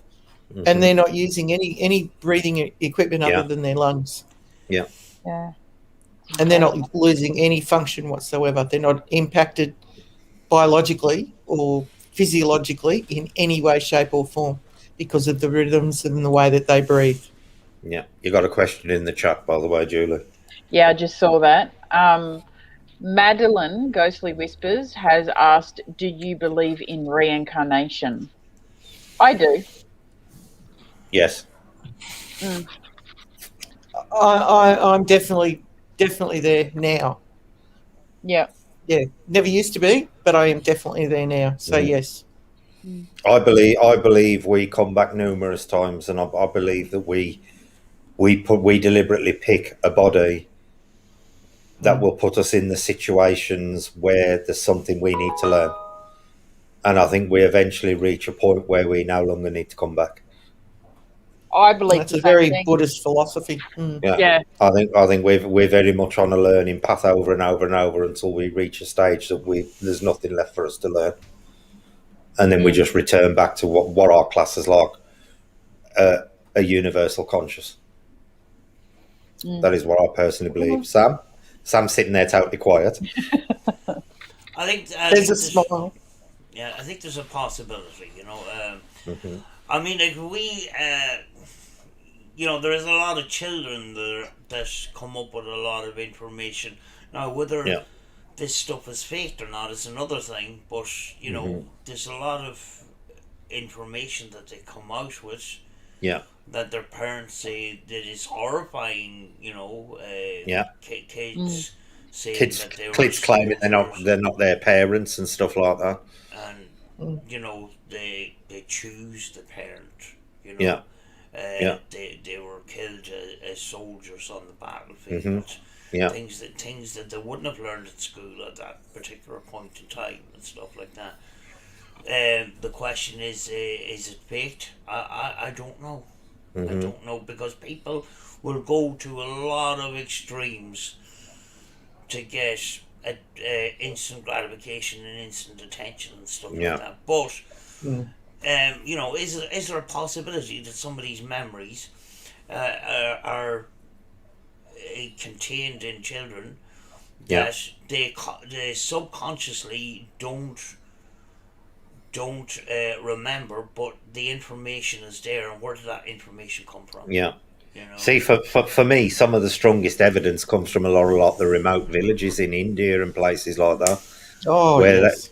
they've had children born who've claimed to be somebody else. They have taken this child to a village 100 miles away. Now, bearing in mind, in some of these remote villages, they don't know what exists 5 miles outside their village. And they have gone to an house, they have recognised former family members and greeted them with pet names. And they've also found hidden stashes where they've kept like their treasures hidden in an house that the family don't even know exist. And they have gone straight to the spot and unearthed, little treasure troves, personal treasure troves.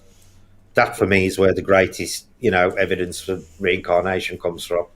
It's well, from the east, not from the Western cultures. yeah, I think in the East they wouldn't have anything to benefit from making this stuff up. Exactly, You know, exactly. because they don't have a social media or Yeah, any of that kind of stuff. And it goes back right throughout history, China as well. yeah. So they've spoken about this sort of stuff for thousands and thousands of years. I mean, they were advanced cultures when we were still living in mud huts and crawling around. I'm And just going to go everybody and wet thinks, my cucumber. I'll be back in a second. at least Right. you didn't say eggplant. Yeah, you know, I you know the reason why I question it is because of reoccurring dreams, and one of those reoccurring dreams that I get is that I fell off a horse, dog startled the horse, and I fell back and got kicked in the head. Where did that dream come from? And I've had problems with headaches all my childhood. I've been in and out of hospitals getting tests and stuff, where I get severe, horrible headaches, and they've mapped the brain and that, and they can't actually find what's happening there. Yeah. Do you know? I've suffered from migraines and headaches all my life, Yeah. but and they don't know why. They just put it down to hormones and all that sort of stuff way back in the day. So I can appreciate what you're saying there, Sam. Yeah. Some birthmarks too. There's some questions around birthmarks as well. Mm. Yep. Yeah, I've had a migraine today ever since we did that session on Brett's channel this morning. Oh, I've last been night. hoping we'd get to that to be able to say how we view after last night. Yeah, I ended up with a migraine. So that's why I just ducked off to go and take something for it. Yeah. I went back and I watched it. Yeah, I did. Yeah, it was very interesting. Particularly towards the end of your session. I think we were tapping into... When Brett gets back, we might have a round of questions on that, because Yeah. given I think between the four of us and whoever was watching us last night, watched a world first, given the distance. Do you know what I think would be good? And I don't know if Sam has any tips for this.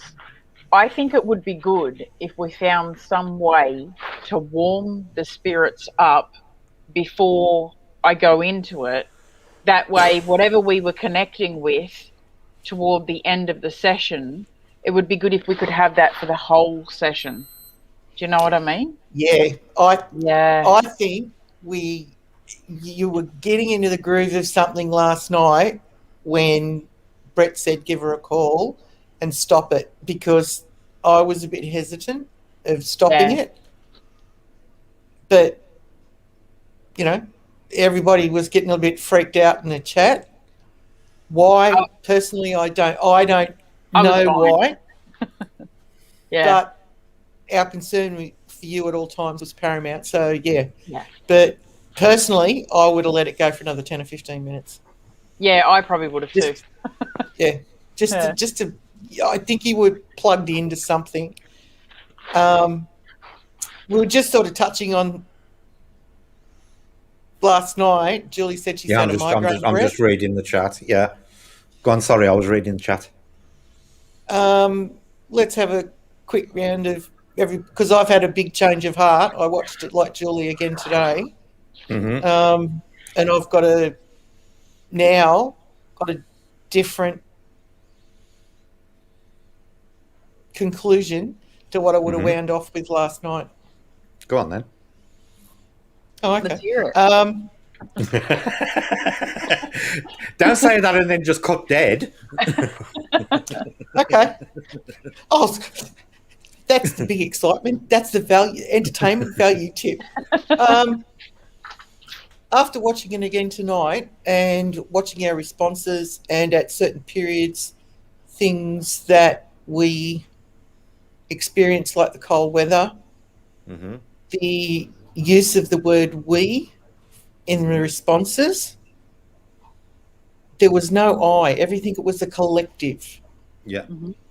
In my humble opinion, towards the end, in fact, quite frankly, through the whole thing, if you go back and rewatch it and watch Julie's body language and facial, watch her response in a physical sense to what she was saying, I don't believe we were talking to a spirit at all. I think she tapped into something much, much higher. You think so? Yeah, I do. I really, really do.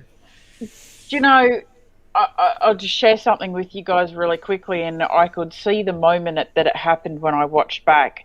When I was sitting here, it was a few minutes, probably 5-10 minutes before the kids came out. Yep.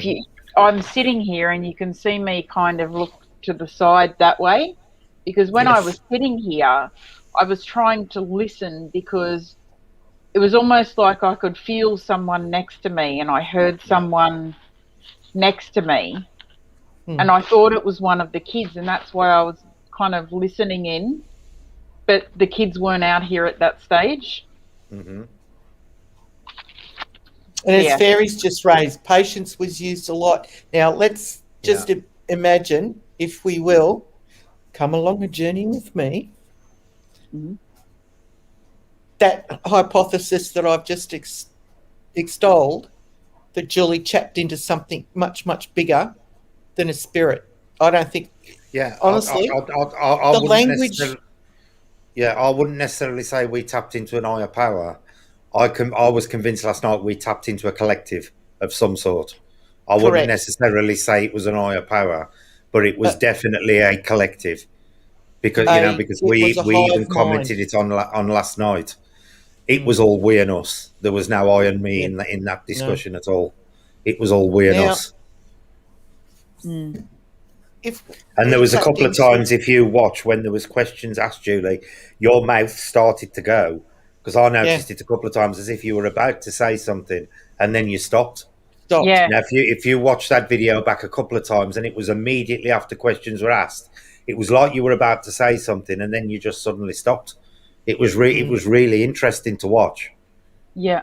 I think I raised that last night, around a couple of points. But look,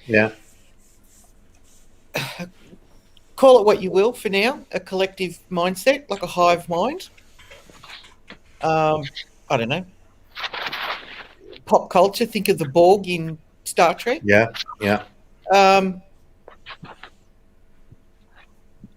The predictive element, was just starting to surface. Yeah. The messages were not individual. Now imagine this for a second. If you went to visit to another country, and this is why when Ferry mentioned patients coming up so much, I think this is at the heart of why we needed to allow more time for the communication to come through.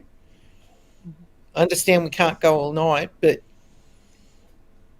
it's like somebody speaking a different language and then trying to work through some sort of a translator.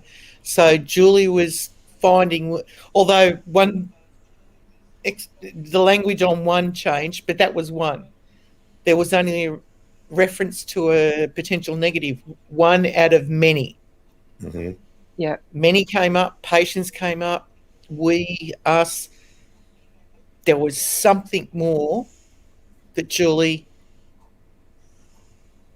tapped into, and I don't think it had had a human experience, because I asked that question and there was just silence. Yeah. Yeah. See, I'm I not noticed. convinced we were talking to a spirit at all. I noticed at the beginning. I don't know whether you know. If you watch it back, you'll see a couple of times I ask, "Are you finding it easier to communicate now?" Because I was getting the impression that they were saying things like they were at the beginning, they were struggling to get a message across.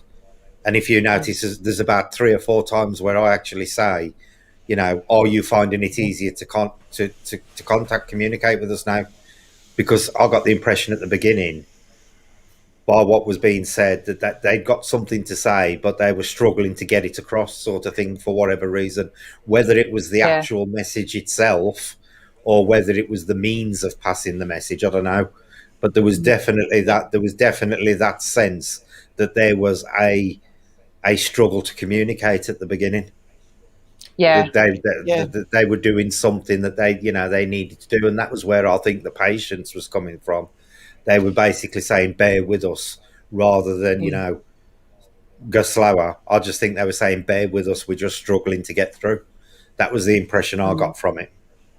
When I was under it, it was almost like you can imagine sitting there trying to find your station on a radio, and at the end it's kind of like you finally tune in and start talking, Yeah.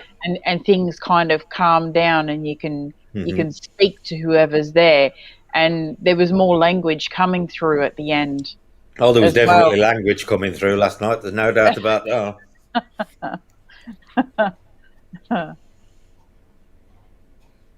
What are your thoughts on it, Sam?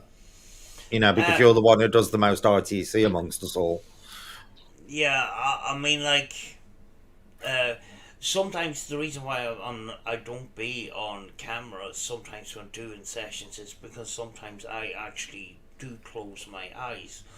Mm-hmm. And, I was often wondered, in a spiritual sense, a entity that doesn't have a physical body may not have physical eyes. The question is the mind that powerful that we see through the mind? So when we cut our physical eyes out of the equation, and if we lay back and focused, does our mind see similar to what a spiritual entity would see? Yeah. Certainly by cutting out senses that are not needed. It's a bit like I used to have a tiny little car, little Fiat 126, and in order to get up the hill at night time, I would have to turn the lights off because it wouldn't have enough power to go up the hill. Yeah. So you're transferring that electricity that is going to the lights.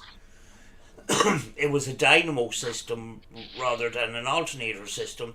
There's power going to the lights, the indicators. Yeah, but there's pinch points in there's pinch points in that flow.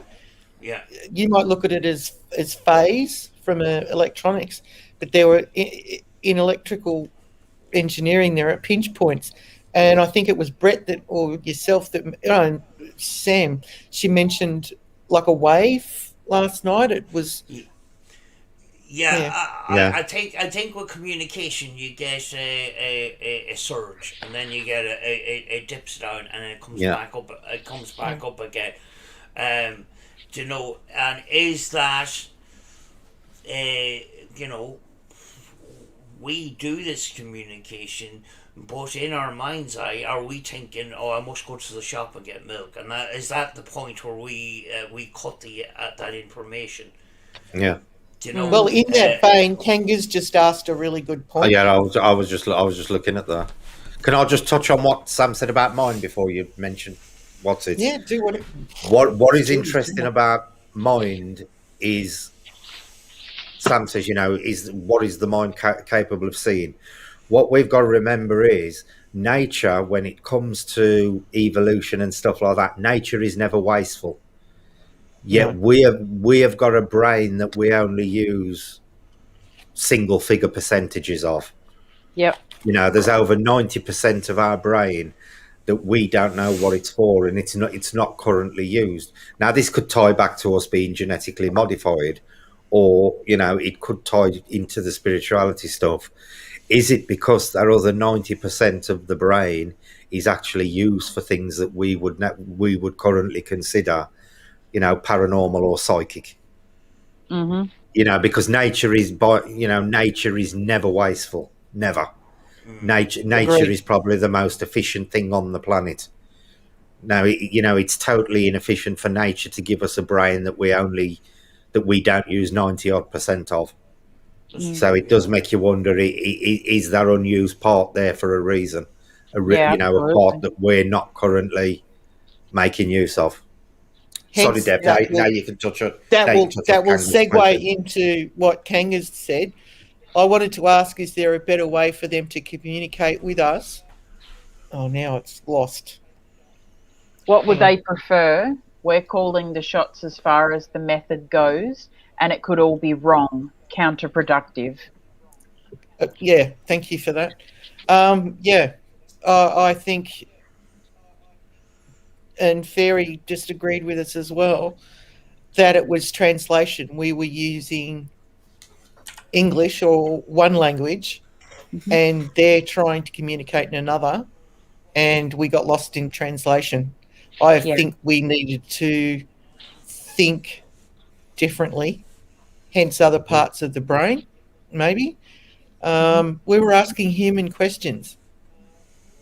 Yeah, We perhaps should start thinking in a different perspective, and the spiritual would certainly be one particular avenue that could leap that gap as a starting point. I don't know. Mm. yeah. Yeah, it would See, be interesting. I don't think what we're doing is counterproductive because we are getting something through. We Mm. we Oh, we yeah. we may be limiting ourselves, but I wouldn't go as far as to say what we're doing is counterproductive. No, we're But pushing the envelope. until we get better understanding of what we're actually communicating with, it's very difficult to develop new methods anyway. You can just keep trying things and hope to randomly hit on a good method. But Yep. unless Yeah, we can understand better the nature of what we're communicating with, we can't specifically focus on developing better methods. It literally is a shot in the dark with everything you try. Yeah. yeah. I I think totally agree with that, Brett. with the ITC and that communication, I think the radio is the nearest thing that we have to that communication. But the thing is, we're not able to communicate like we're able to communicate with each other, and that is Hmm. what the field needs to focus on. Now, there's these other methods where we're talking about pedals and amplifiers and Hmm. stuff like that. Mm, I'm not going to go into that. I don't no. believe that the communication that is seen on YouTube in a full sentence all the time, it doesn't happen. Yeah, No, it doesn't. and audio engineers are going to put that theory to bed. There is a couple of liars about, but radio is the nearest thing that we've got. Now, the job of the audio engineers is the theory. Is it sound or is it frequency? And if we can boil it down to that one, what can we clean up around the frequency? What is the unused frequencies, and what is the unused sounds, that we can eliminate those and just have the frequencies that is rich in that communication. That way that we can get a full sort of communication, because we're getting with radio ITC is we can get full sentences, but it's fragmented communication, it's called. If you get a full sentence, sometimes you will get that sentence in pieces, syllables, and each syllable sometimes comes with a different sounding voice. But it can. I did get one before, and it says you're looking out the window. When I was just looking out the window to see if there was anybody about in this location in the middle of nowhere, I was starting to freak out, and I was kind of sort of, is there anybody around? So I looked out the window. Next thing the spur box says, you are looking out that window, and it was all broke up, but it was clear. And it was pronounced more than the actual radio scan, and it went across a number of different frequencies, a number of different radio stations to make up that whole sentence. But the whole sentence was jigsawed together in different tones and voices. You know. Yeah. So see, go on, Sam. Sorry, I thought you finished. So that's what we're trying to sort of move towards is how can we get that more clear communication where we can get that more easier flow of communication. Every time we ask, is this difficult for you, they say yes it is. Agreed. You know? See, I'm starting to think lately, and I've started to be thinking more about this over the last 6 months. I believe that the next big breakthrough we're going to get in communication is not going to be technology based. I think because we are, because we presume we are speaking to spiritual beings, I think it'll be the next big breakthrough will need to be something that is more along natural lines than technological ones. Well, in my humble opinion, Julie tapped into something last night. She explained it herself last night, and she has said it before when we've used this on her channel, this methodology, that she goes into a trance-like state. And I think that potentially needs to be explored considerably more. And but for me, she tapped into something last night. How many times have you found yourself daydreaming about something, and then a couple of days later it's happened? I'd love to have $1 for every time it's happened over the course of my life. It's like you suddenly start to see one car that's unusual, and you think, oh, that's a nice car. I don't know what that is. That must be new. And over the course of the next weeks or months or days, you suddenly see it everywhere. Yeah. Yeah. And what is also interesting is when you go into them states, 9 times out of 10, you don't even realise you've gone into it until you come out of it. Yep. You're not even aware you were in. You're not even aware you were in that state until you suddenly snap out of it, and you think, "Shit, I was daydreaming then." Well, the Buddhists have always said that the higher lamas can actually go into a state where they are elevated off the floor. Yeah. And that's been around for a very, very long time, that claim. Yeah. That they can go into a physical state where they can elevate. Because now explain that's energy. Yeah. The subconscious mind is a hell of a lot more powerful than your conscious mind. Your subconscious mind actually influences your conscious mind while you're awake. Yeah. That's how powerful the subconscious is. Now, is the subconscious linked to that 90% of your brain that you're not currently using? Is that the sort of thing that's happening when you're daydreaming? Is that when you're starting to make use of that extra brain power you've got? But I always find it really interesting that you're not aware of being in a dream state when you're daydreaming, even though you're aware of what's going on. You don't even consciously register that you're in that state until you snap out of it. Now, to Yeah. me, that suggests the subconscious is taking over while the conscious mind is still active. And time has passed when you come out, and sometimes Yeah. it can be a very long time. You Oh, can be yeah. like in that state for, I don't know. I think the longest time it's happened for me is an hour and a half. Yeah. That's Yeah. what shocked me today when I came out and you're like, "Oh, it's been an hour," and I'm like, "What?" Yeah. Didn't Yeah, feel you like can see an that on hour. your face. Yeah, No, time has no meaning no, in that space. But yeah, I'm Have a totally good night, convinced. MCAT. It's good to hear from you, MCAT. definitely. You know, Yeah. you kind of hit on something that I found the other day. Was I was sitting here watching a video on somebody modifying a Mercedes, and next thing I get a phone call, and Rachel says there's a package here for you. So I hop in the car and I head over to Rachel's house. I've never seen so many flipping Mercedes cars on the way to Rachel's house. Yeah.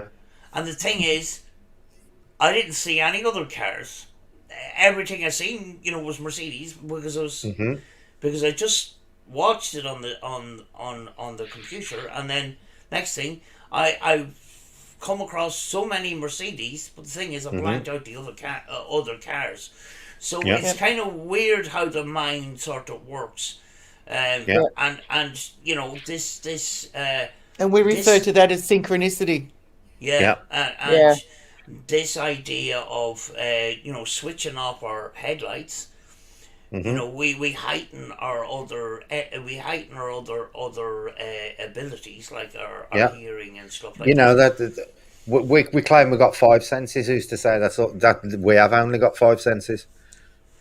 No, Yeah, they're and claiming many more now, but I've seen this lady. She was blind, and she was demonstrating how she can get through a forest running into any trees, and she was making clicking Yeah. noise with her mouth, and she could process the distance that clicking noise Yeah. hit a tree or hit a solid Vibration. object and came back to her, all because the energy that used to go into her eyes went into this other ability, Like that. See, you can see that in when I Roy was in Orbison my and Stevie Wonder. when I was in my 20s, well, Stevie Wonder used to, as a party trick, he used to drive down to his gate in the car and pick his guests up. That is God's I've honest heard of truth. that. That is God's honest truth. He used to go and pick his visitors up and drive down his drive, pick them up in the car, and drive them back to the house. Wow. But see, I used to do something a lot when I was in my 20s and 30s. It still happens occasionally now, but not so often. I could be doing anything. I could be walking down the street and I could suddenly think of a person, and I could, for no particular reason. And a lot of the times it could be somebody I'd totally forgotten about from school. And then I could guarantee within 24 hours I would either see them or hear something about them off somebody else. It used to be and that used to happen really frequently with me when I was in Yeah. my 20s and 30s. It still happens now occasionally, but not to the extent it did when I was younger. But that used to be fast. Funnily enough, it happened a few weeks ago with me, and I thought, Christ, that ain't happened for a while. And it could be something totally irrelevant to what you're doing or thinking about at the time. So the thought suddenly pops up in my head, and I can guarantee within 24 hours something relating to what I have been thinking about will actually happen.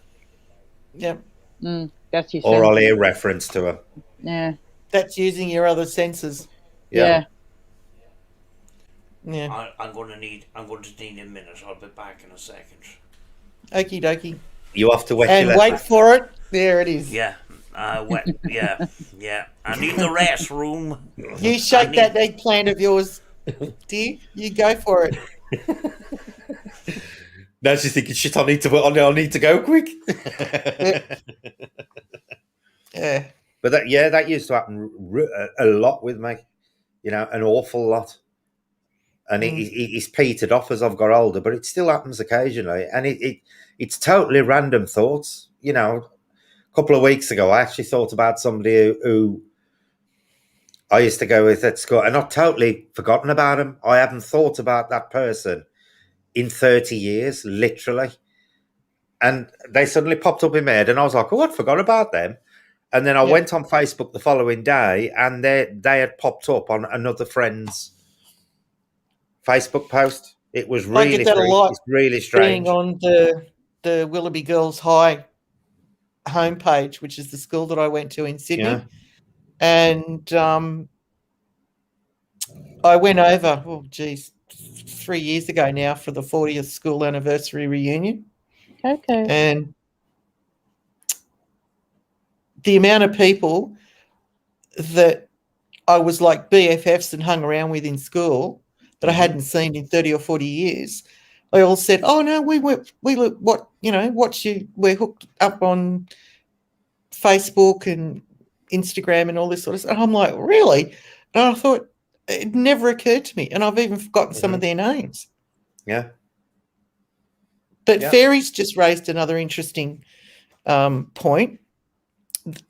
She prompted me to remember the fact that you all got cold spots at the same time, and Julie and Sam got pins and needles. Was an interesting element of last night as well. That was weird last night. I suddenly went really, really cold, you know, and it was perfectly mild here, and I went really cold, and then I'd got this, and it was literally like somebody was blowing across the bottom of my back, and I'm leaning slightly forward in my chair, and I could feel it blowing across the back of my back. That was really weird. And I don't normally get things like that happen to me, but it did last night. That was really weird. Really weird, yeah. That really was a very interesting phenomenon that we all experienced. And when you look at the distances that we were all at, I just say what we did last night, you wouldn't find on another channel. Mm-hmm. They used the same method. Yeah, I've never seen it done with that distance. I've never seen it. No. No. We should all Did take you pat it with the toilet paper, Sam? Huh? Did you pat it with the toilet paper? Just in case you thought I was gone a long time, I actually did make coffee. Somebody did tell me that when you're in the middle of swimming, you need to go to the loo. You tend to go really quick because if you've gone too long, people start thinking you're laying a log. And then when you sit back down because you're rushed, you feel, oh God, I've got to go again. Yeah, because you know you haven't done it. So what I normally do when I run to the toilet, I run into the kitchen, let the dogs out, put the kettle on, run to the loo, come down, do my coffee, so I get it all nicely time managed. That's what I do that. Speaking of which, I'm going to go and make. You're going to have a. I think it must be a thing. It must be a thing that streamers develop. They suddenly micromanage the time to get it to the toilet and back as fast as possible. Because of what Sam says, people start thinking that, you've gone to lay a log.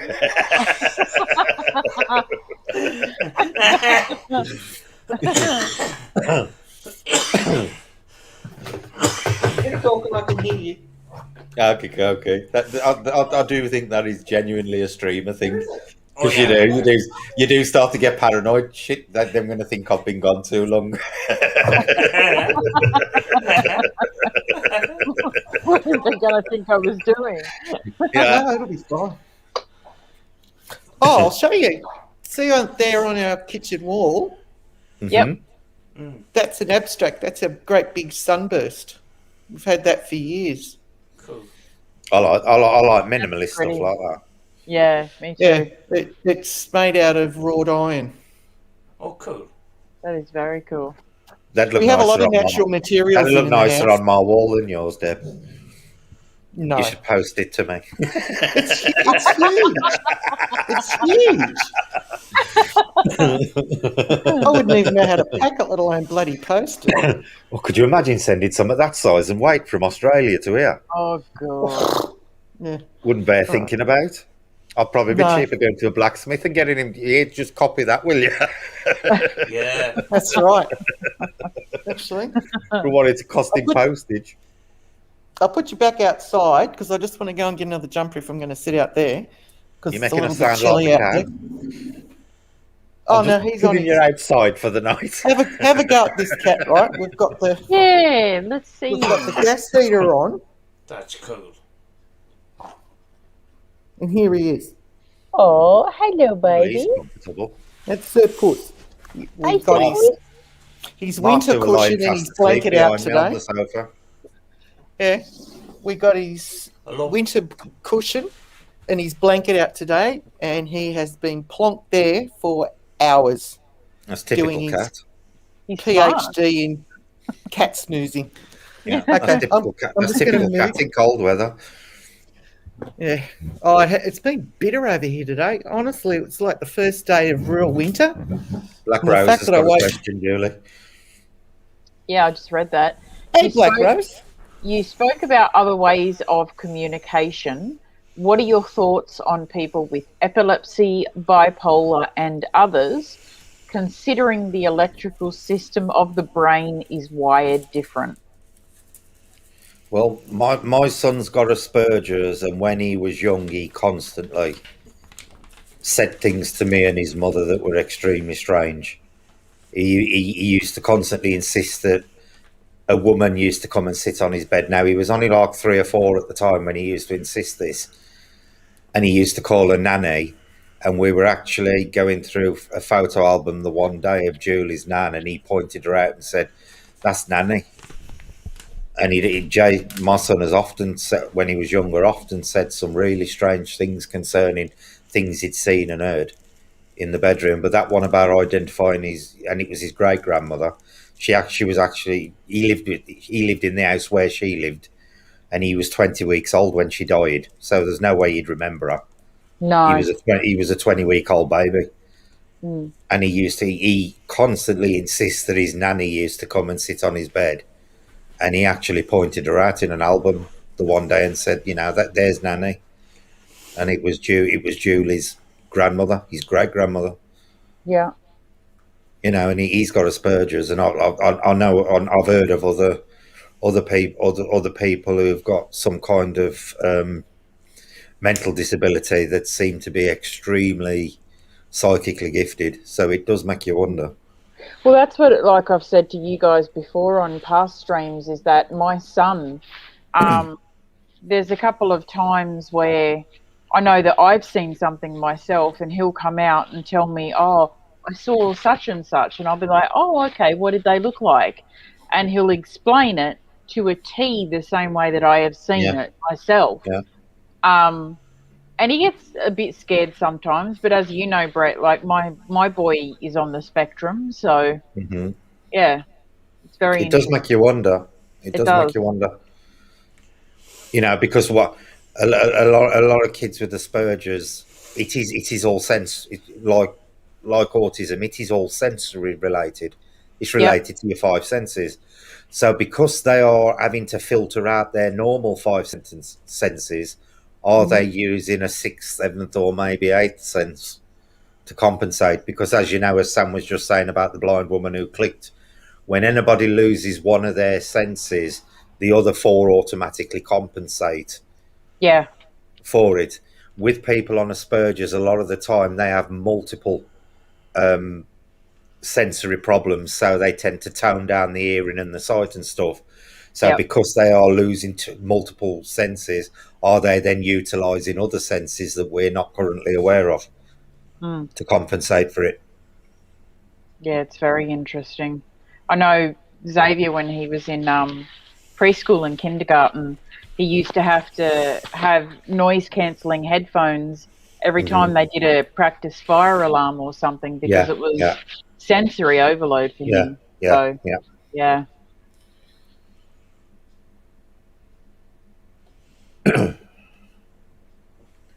Where's Deb gone? I think she was getting a jumper. I thought it sneaked off to wet a lettuce without me having a so. chance to say it.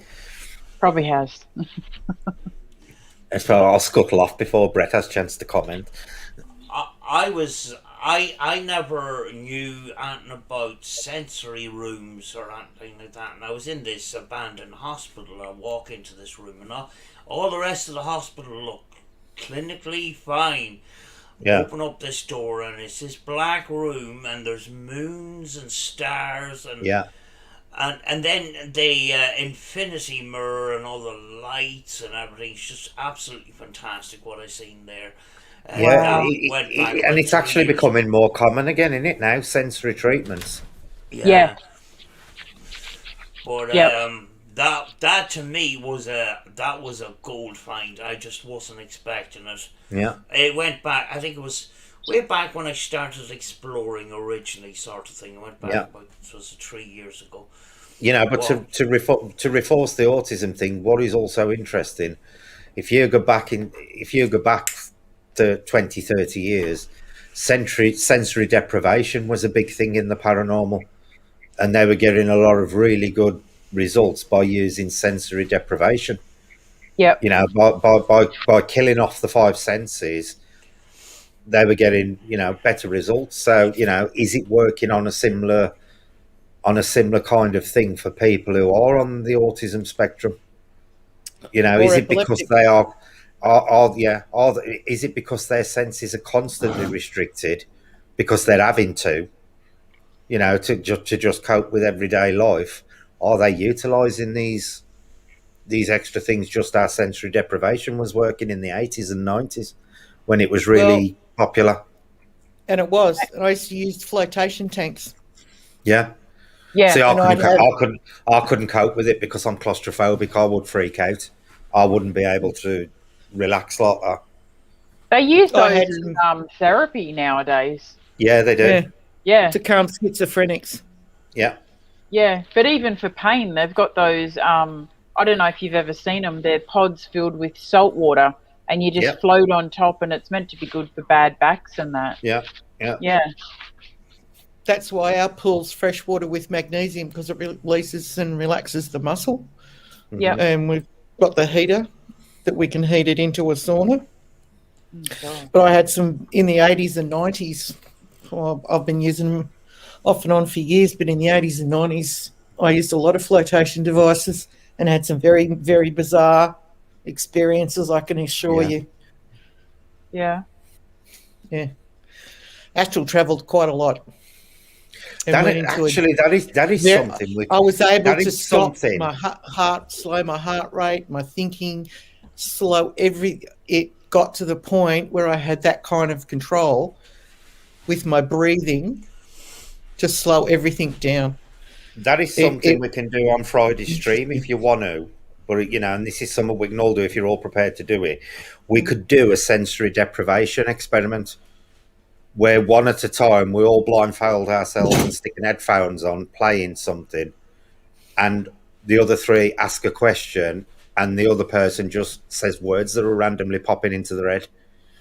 Yeah. And Yeah. all four of us can do that one at a time.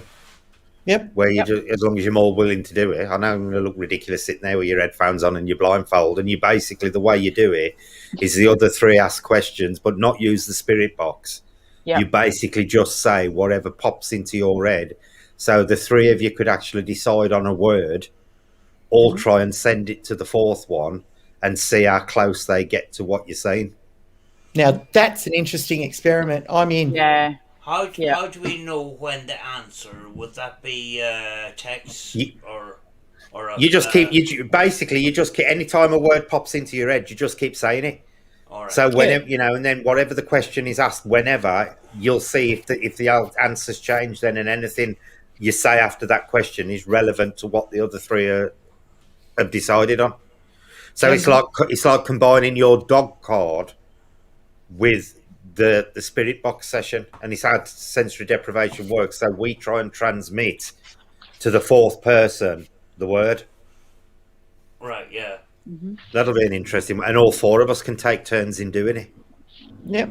That would be cool. And Julie and I've got each other's phone numbers, so I'm sure you and Sam do. And Yeah. just Yeah. send a quick phone call and keep it on vibrate or something, and Well, all we've got to that. do is, the way we can do it that way is, all we've got to do, as soon as we've picked a word, we just phone whoever's blindfolded, and they know from that point onwards the question's been asked. So whatever pops out of their head from that point onwards should relate to what the other three are trying to send. We can do it that way. It's easy enough to do. Yeah.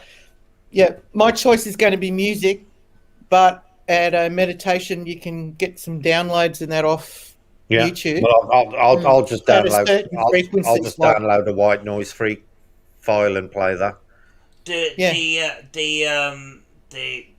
There's recently been some experiments done with those type of frequency sounds, those frequency music, and the guy that made my box, he actually got a communication, a woman speaking through the music, you know, and he says it came out of nowhere, Yeah. you know, you know. I didn't think there was much to it, but apparently it's got those frequencies of communication through it. See, what'll be interesting if you use white noise, will you start hearing things in the white noise that'll cause you to say things? Well, we'll find out. It's all experimental. I'll download a white noise file and I'll just listen to that. You know, Well, something. Yeah. But you pick whatever you want to pick, as long as, you know, it stops you from hearing what's going on, sort of thing. Well, So you it, could you know, Oh, well, it just just puts use that Led Zeppelin stuff. Yeah. you could use you know, a shortwave station off channel, you know, if you wanted to, off your radio or whatever. Yeah. I'll just play some music. But I was trying to think of something that wouldn't have words in it that could be influenced. Yeah. Yeah. That's why I was trying to think of, well, what is sound and sound waves? So I'll pick a meditative hertz frequency. You know what would probably be a probably what good I'll one do. if you don't want music, download something like Whale Song. Yeah, I can do that. Yeah, I have one of those machines that's used for helping you sleep. You know, you got the wind and rain and all that kind of thunder and stuff. I could start the stream a bit later, Kanga, but it depends on how late Sam's prepared to stay up to do it. Because my streams actually start at 9:15 on a night here. So really, you know, at the most we could probably start at 11 o'clock at night.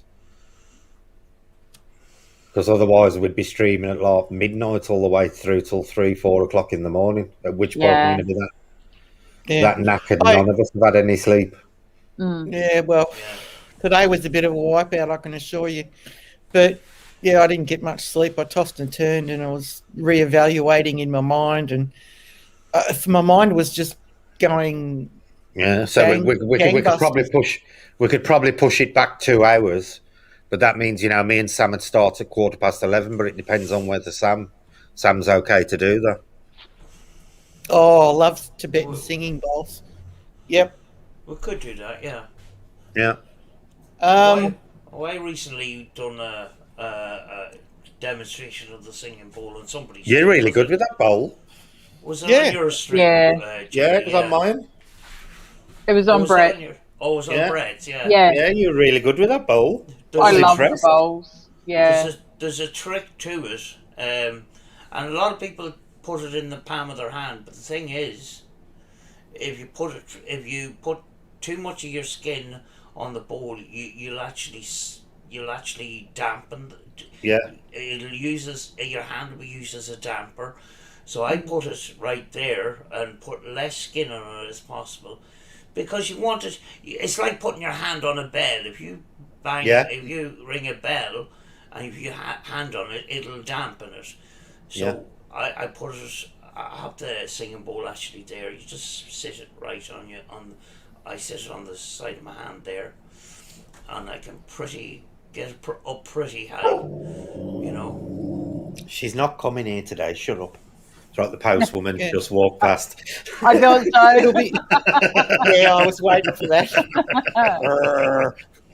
Oh, Toasties in. She's sitting there all disappointed now because the postman ain't shoving nothing through the letterbox for her to snatch.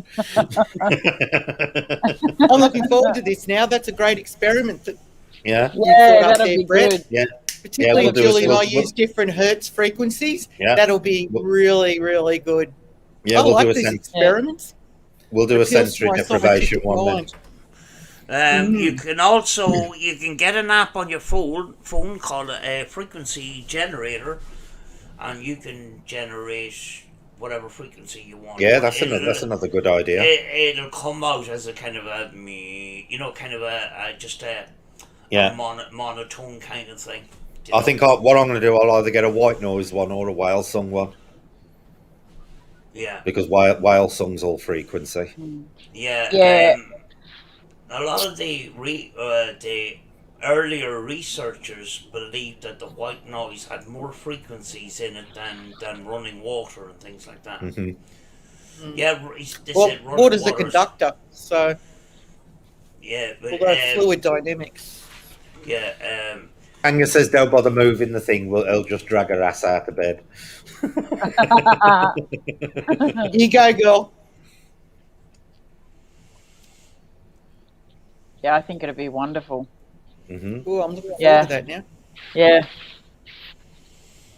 Or the other option we've got, Sam, is if we do it at 11 o'clock on Friday morning rather than 9 o'clock on Friday night. Yeah. And then that means it'll be early evening time for Julie and Deb. It'll actually be the same time Julie normally does her streams. Yeah, if we did it at 11 o'clock on the morning. That's what I was thinking. So 6 o'clock in the evening my time, yeah? Yeah, the only problem with us doing it on Friday, though, is most of the UK lot will be at work or what's it? That's the only problem. No, we'll keep it at 9 o'clock. I'm quite used to getting up now. But yeah, I'll be right.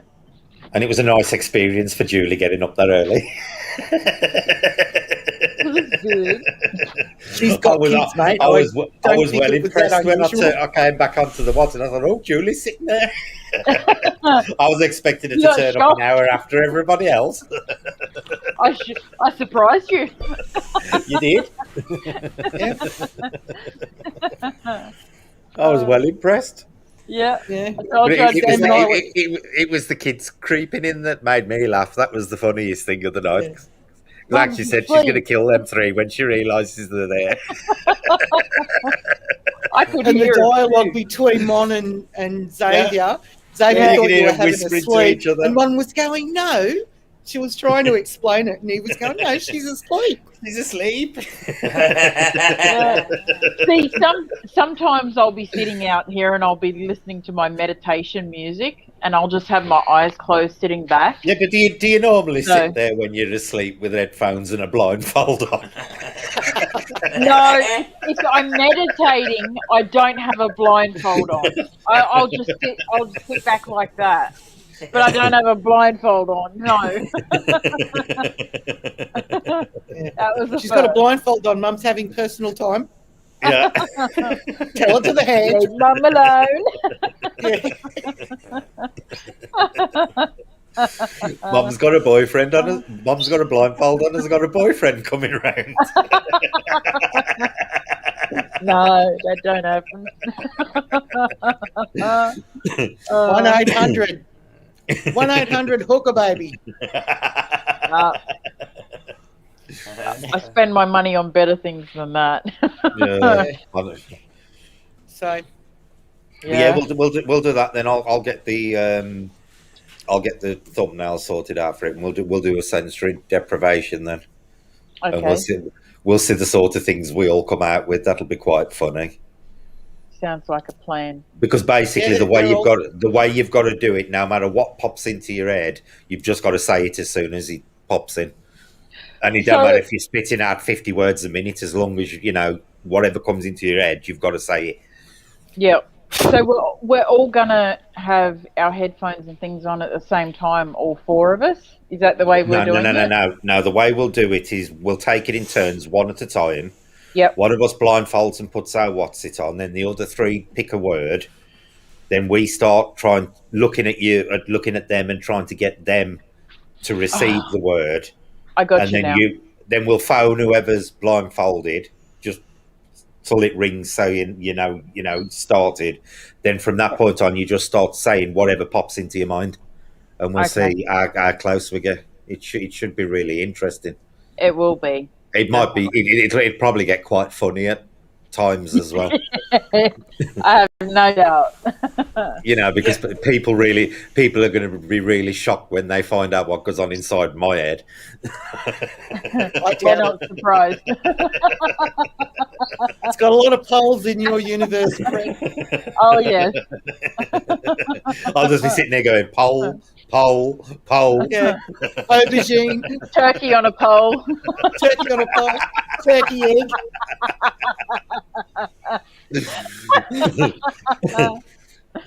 All right. If you guys want to stick around, we're going to end the stream. But thank you to everybody for coming along this evening and for joining us through our conversations. Please go over, and if you're not already subscribed to Brett, go over and check out his channel. We'll be over there next week. All right, guys. Don't forget Sam. Oh, and Sam, yes. That's nice, isn't it, Sorry. Sam? You feel really welcomed.